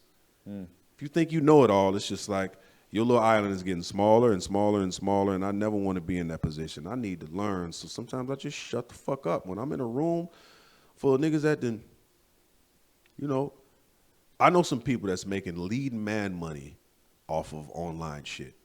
Online sales, online videos, all of that, live tours. When I'm in the room with these niggas, I'll shut the fuck up and listen. Right. I'm just soaking it all up. It ain't my job to go in there like, man, you know I was on Chicago PD and Star Trek. And, you know, I did national commercials. And who gives a fuck? Don't matter. These niggas don't know me. And I'm just quiet. Yep, let me soak all of this up. Nigga making lead man money off YouTube? I'm just soaking in the game. Right. I ain't telling these niggas nothing that I've done because it don't matter. Because guess what? They ain't asking because they know who they are. And it ain't my turn. I'm just soaking up game. Yep. And then I can take it to the crib and apply it. Apply it. Most people don't know how to shut the fuck up. I don't know how many people I've tried to hire and they just try and tell me like, no, dude, I'm hiring you. Like, there's a reason. Like, you're not hiring me. It's right. Because you don't know as much shit. Facts. All right. So can you just stop telling me about whatever bullshit project you have? I don't care. All right. Like if your shit was good, I'd be like asking you about it. Like, I'm not because I know it's garbage. So can you just shut up and move the fucking camera? Like, listen to what I tell you about pulling focus. Don't get creative. But everybody thinks that they've got something to contribute, and it's like sometimes you got to know when to shut the fuck up and play your role. You know were what I'm saying? hired to do a job. Who gives a fuck about any of that other shit you talk about? I didn't tell the mixers that I thought that, I think the mic could go over here, or maybe it could go over there. No, I just shut the fuck up and put the mics where they told me and held the boom where they told me. Because guess what? They've been doing it longer, and there was a reason they were making the bag.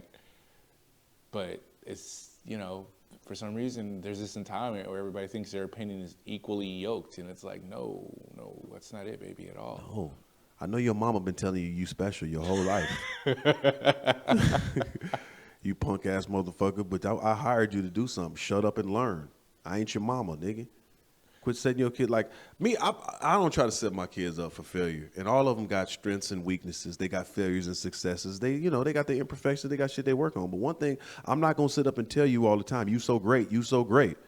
And matter of fact, I don't even really say good job. I say good work. You did good work. Keep it up. Good work. And I'm gonna tell you that I'm gonna give you a compliment and tell you what you did that was great. But sometimes I'm gonna build a sandwich. As you're my kid, hey, you did great here. This is where you fucked up. And not only that, I'm gonna prepare you for the world. The world. That's why I don't let my kids like fuss and argue in the house, because it's like, look, it has to be peace here. I don't mind you having a debate to get to a solution, but 3 hours of arguing ain't gonna happen in my house. Word. Solution.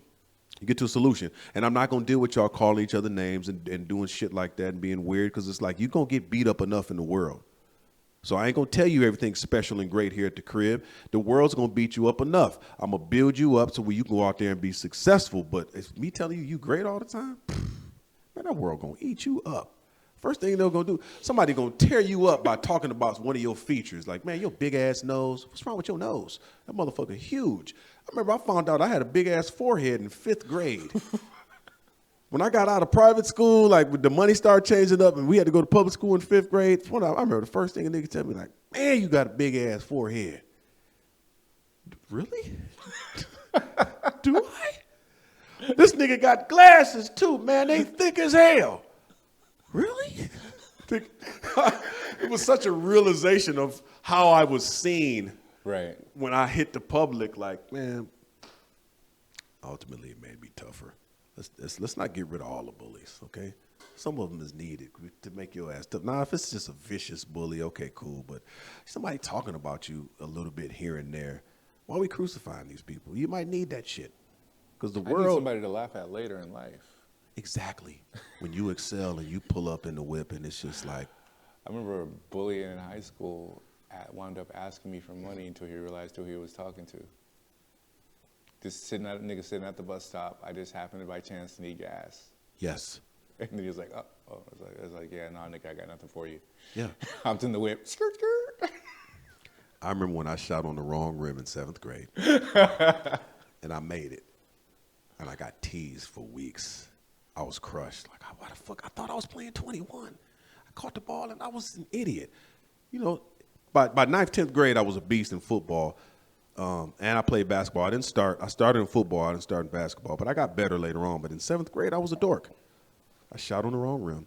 And I got teased so badly at school the next day, back to back. And I'll never forget the kid who was teasing me. I ain't gonna say his name, but that nigga was on me. We was in class, and the math teacher said, hey, guys, how was the game last night? And the kid was like, ask Charles. Dick. Oh, man, kids was crying, laughing, and I was just getting teased. And make a long story short, years later, now I'm at the park, the big park in Romulus. It's a park where everybody used to go and hoop. Romulus, that's where you fly Romulus into, is right? where the airport. Romulus is where the airport is. Where you fly in the airport. You need 30 minutes from Detroit. I'm hooping at the big park in Romulus. And man, by this time, dog, like even now I'm 44, I can still dunk. You know what I'm saying? Because having cancer at that young age for them 2-3 years just turned me to a workout maniac later. And I still hoop, still dunk. So this was maybe about 10 years ago. Man, I'm playing. You know what I'm saying? I dunked in the game, and I'm balling because I didn't get the opportunity in high school because cancer was taken. So now I'm this 40-year-old nigga like, oh, Nick, check out. About 10 years ago, so I'm like 33, 34. I dunked in the game, then I'm doing my thing, and it's a nigga on the sidelines talking shit. And you know who it is? It's the nigga who was talking shit in math class in 7th grade. And I look at this nigga, and he's missing a rack of side teeth. It was the greatest thing ever, dog. Like, he was grossly overweight and missing side teeth. I'm like, nigga, wow. I'm out here in my prime, hooping with my shirt off. And the nigga that was talking shit in 7th grade is missing a rack of side teeth, grossly overweight. I start roasting his ass because he said something about, oh, man, this nigga, I remember this nigga, he shot on the wrong rim. I said, look at your life choices. I said, we can all tell by your life choices that me shooting on the wrong rim wasn't the worst thing that could happen, nigga. Dog, I'm cooking this nigga and everybody laughing. I'm like, oh, where them side teeth at? My man's, hey, I'm just going in like, oh, what happened? You missing glamour from? I'm cooking this nigga. I'm beating the niggas I'm playing against. It was almost like the clouds opened up. And that little angels beam came down, of light. Like, I couldn't believe what was happening. I was playing one of the best hoop games of my life, talking shit against the other team, and roasting niggas on the sideline. Whole ass nigga. Oh, where them side teeth at? Nigga, just, yeah, sometimes, man, you know, your enemies that talk shit about you, they got to see you eat at the table. And he probably couldn't eat what I ate because he was missing a whole rack of side teeth. Nigga chewing on one side. Like, oh, man, this meat is tough. Nigga, fuck you. That's how I feel. Because I ain't never been malicious against nobody, but I needed that shit because that's what turned me into a premium roaster, nigga. All through high school, even now, I let a nigga have it. But I had to get my feelings hurt over and over again to finally be like, let me fight back. I have to. I'm gonna talk about this and then get out of here. What the definition of neurosis is a mental illness resulting in high levels of anxiety, and unreasonable fears and behavior. It's also attaching cause and effect to everything. Neurosis. I know quite a few people like this. Wait, what does that mean? Attaching cause and effect to everything? To every single thing in life. This happened because of this. This happened because of this. Okay. This happened because of this. And it's like, damn, there's like God's always in control. Like, there's not always, some stuff just happens. The Bible says that God caused rain to fall on the just and unjust. There's not a reason to every single thing that happened in your life. Well, the reason an earthquake happened here at 3 o'clock in California is because, I ran that red light at 3 o'clock yesterday. And then that's why, like, there's people out here, like, their mind is attaching cause and effect to every single thing going on around them. It's like, to me, that's exhausting. It's exhausting. There is cause and effect to some things, but to every single thing that happens in your life, you got to get to, you playing chess with every single thought process and every single move. Like, I realize those people, to me, it's a little bit difficult to be around. Like, man, I can't be around people all the time that's always in their fucking mind. Always. Cool to be in your mind, but that's where different type of thinkers come into play. And that's one of the things I had to realize is instead of being like angry with these people that's all in their mind, or I'm like, maybe if I understand the way people think, then I can understand this person, because everybody doesn't have the same way of thinking. Because for me, what I found out from this book is that I'm a pragmatic thinker, and a pragmatist seeks the shortest route to payoff, whatever works. That's me. You give me the goal, nigga, and let's just blow through the cones to get to the goal. And that's frustrating to somebody that is an analyst. They seek one best way, and they're interested in a scientific solution. Me. I already know that's me. That's you. But see, me and you, but when I read this book, now I can get along, even though I may secretly think sometimes some people are weirdos. But that's kind of a fucked up thought process sometimes to have, is to think somebody is a weirdo because they don't think like you. Right. So I had to learn, like, damn, man. And Craig gave me this book. There's other ways of thinking besides yours. There's other ways of thinking. So there's 5 different styles of thinking. The synthesis thinker sees likeness and apparent opposites and interested in change. So they can, a synthesis can grab one thing here that, is crocodiles and then basketballs and then bring them together to make sense. You know what I'm saying? Right. That's a synthesis thinker. They represent the smallest percentage of thinkers in the world. The next, because that's like 11% of people, the 11% of population are synthesis thinkers. The next is pragmatists. That's me. I'm 18% of the population think like me. Seeks the shortest route to pay off, whatever works. And this is frustrating to some people because I'm just like, fuck all the details, nigga. Let's go. But if an analyst is like, well, it could be frustrating. The next thinker is an idealist. Welcomes broad range of views, seeks ideal solutions. Yeah, that ain't me. Yeah. I ain't got no time for consensus, motherfucker. You see that? Analyst is you, seeks one best way, interested in scientific solutions. But again, none of these are wrong. They're just ways of thinking. But I had to reframe my thought process because I'm thinking like, everybody that don't think like me is weird. It's like where maybe they're coming at it from a whole fundamentally different process of arriving at whatever you're both trying to facts. Get at. And the last one is realist. The realist relies on facts and expert opinions, interested in concrete results. I think that may be a little bit of you too. Yeah, definitely. And most people are kind of too. Like, I'm a pragmatist. I took the survey in here. I found out like I'm half pragmatist, half synthesist, or 70% pragmatist, 30% synthesist in how I think. But that means that I don't analyze. I ain't a realist. I ain't an idealist. I just go. But with the book, fuck it, nigga. Fuck the D. I ain't going through all that. I don't need to see the data. Fuck the data. The analytics. Fuck the data. Fuck the data. Fuck the analytics, nigga. Oh my Lord, he said, "Fuck the data." Fuck the data. And that shit make a nigga like you pass out. Like, man, you can't believe this nigga. He threw the data documents across the room and said, "Fuck you guys." I can't believe it. But what I learned is, if you can take a little bit from each one, even me as a pragmatic thinker, now I'm starting to become a little bit more of an analyst. I take pieces of it. Okay, it's good to look at the data. This is what works, especially with like some of these YouTube videos. Mm-hmm. Some shit niggas just don't want to watch. Right. You know what I'm saying? And the analytics will show like no one's watching these videos, Charlie. You're an asshole if you keep putting them out. This is what they want from you. And it's like, so I'm learning, as a realist, to rely on facts and expert opinions, interested in concrete results. It's okay to look at some expert opinions on some things sometimes. Like, oh, okay, what are they saying? I don't have to worship it, but this book right here by Alan Harrison and Robert Bramson, The Art of Thinking. There's a self-test included to show you what type of thinker you are, so then you understand yourself. But also the book goes into detail about how you can integrate some of the positives from the way other people think just to be a more rounded person. I'm a big fan of being diverse and agile, I guess, because I believe if you specialize, if you're all the same, you basically are just setting yourself up to die. Like you need variation. You need it. You absolutely need it, man. So them the books that I got for you, man. 4 Agreements by Don Ruiz. Yeah, hold that one up a little bit more for us. Thank you. 4 Agreements. I signed up to the Amazon affiliate program, to a marketing affiliate. So these books now are going to be pretty soon they'll be on a link underneath. Yeah. Support the show. Please buy these books. Support the show. Buy the books so I can get paid off this month. I can get paid off of it. Improve your life. And my final book, my greatest book of all to me, my Bible. This is my code.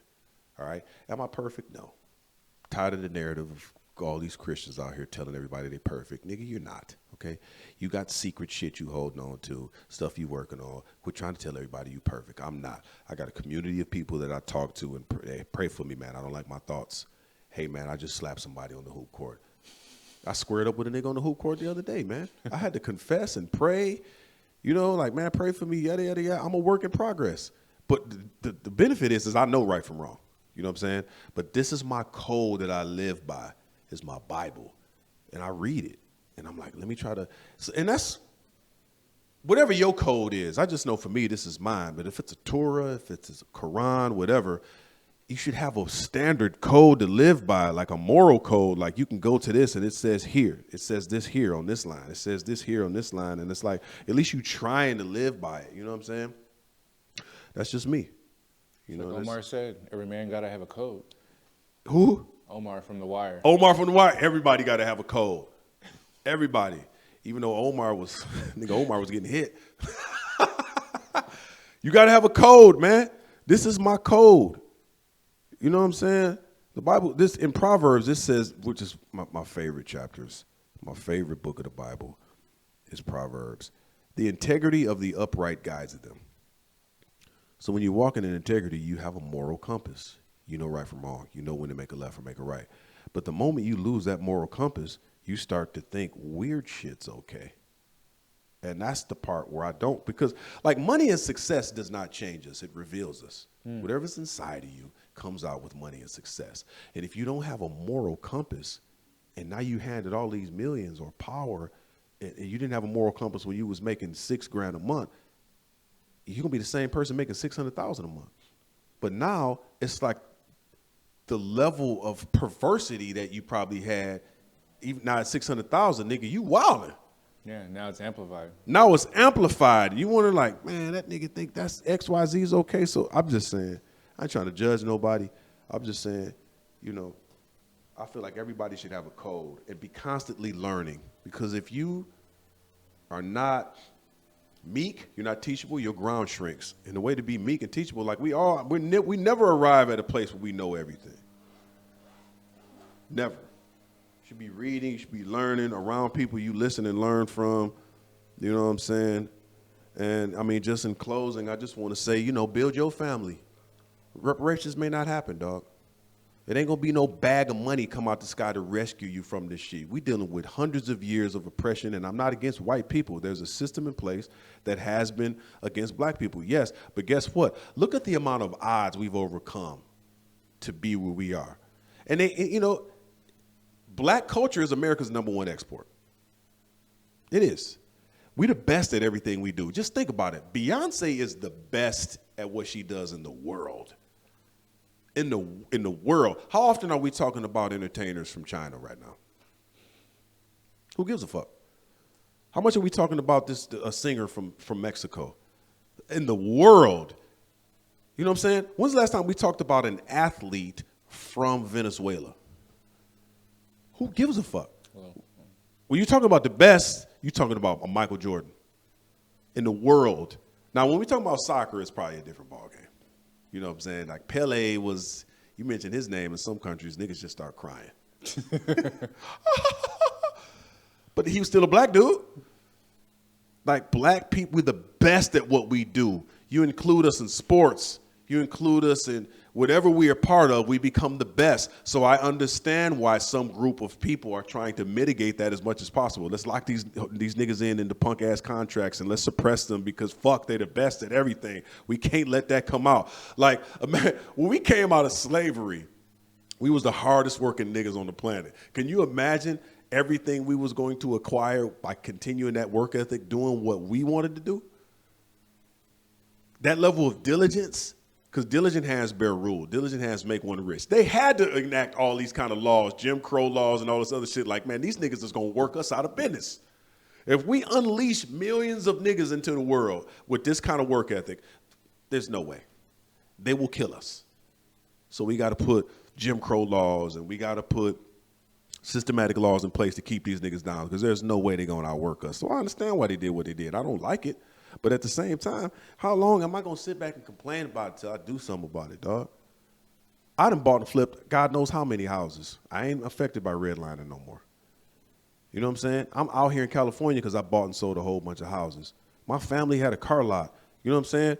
My dad was never on some, I ain't going to open up the car lot till we get reparations. That nigga was like, fuck it. He stacked up his money from working at Detroit Edison and used that to get a car lot. So there is a way. I've seen successful black people. We do got a lot more odds to overcome than some people, but it's like, fuck, man. I'm pushing for the reparations. That'd be great, but I ain't waiting on them. Not to hustle, not to grind. And even if I got to overcome all the obstacles, my job is to set my family up for success. I want everybody that's listening to have the same grind for their family. But you got to be at a mental state that you're able to do it, and that's why I be pushing the therapy, man. Having a code. It's okay to go to church. All churches ain't bad. Be a part of something bigger than you and be accountable. Today felt like a sermon, dog. A little bit. What I it need to is. throw in some wow. Today felt like, man, I don't know what it is, man. Okay. You getting it. I got this show later at the Laugh Factory today. You know, every first Sunday, Reckless Sundays. What else? You go to askcharlienewhart at Gmail. You got questions that you want answered or you want to get roasted, send a picture of yourself. Don't be weird, though. You know what I'm saying? Don't send no weird photos, nigga. Because we'll blur it and then really go in. Oh, because we'll blur it and we'll go in. We'll blur the shit, you know what I'm saying? And we're going to cook you. Especially if you're a nigga with long nipples. I was watching this boxing thing of Mike Tyson, man, and that nigga's nipples is fingers. I was like, man, what the fuck happened to Tyson's nipples, man? This nigga shit. I had a photographer in Inkster. It was Dawson Studios in Inkster. That's where I took my senior pictures. Mm-hmm. I remember that nigga was trying to holler at my mama and shit while we was there. He was saying a little slick shit to her, and that nigga kind of, his shirt was like unbuttoned his belly button. The fuck? Yeah, these niggas hoes like chest. I mean, it wasn't open, but all his buttons was like unbuttoned and shit. Is this Magnum PI or some shit? Did he have the gold chain too? That motherfucker, I think he did have a gold chain. And that nigga leaned to the side and shit to take a picture. And I looked in the shirt. This nigga nipples was like fingers. I was like, the fuck's wrong with this orangutan nipple ass nigga?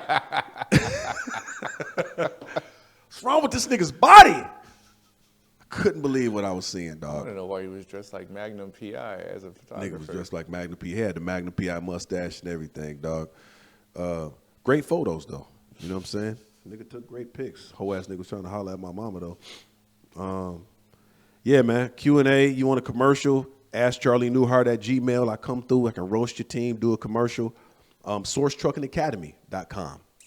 You want to, most schools charge $8,000. You can get a CDL license for $3,800, CDLA, in less than 2 weeks and be making six figures. You know what I'm saying? So if you're interested, SourceTruckingAcademy.com. It's a good team over there. I am Charlie Newhart on IG. Go over there, man, and like and subscribe. What else? right here on YouTube, Charlie Newhart. You can subscribe. I'm on TikTok. I am Charlie Newhart, Facebook, all that old shit, man. It's going to be a tour coming. Just big shit coming real soon, man. It's a tour coming. You can go to my website, too, if you want to see my stand-up special and get my audio book. I got a bundle pack. It's like roasting in public. That's where I roast people in public. Stand-up special and my book. It's on my website, ilovecharlienewhart.com. Get there, man. Get the special. Get the bundle pack, man. It's only like $22. You get roasting in public, the stand-up special, and my audio book, I Am Dirtbag. Go to the website. Check it out, man. I leave out anything? No. I think that's it, man. I love y'all because I love myself. Give it up for Charlie Newhart.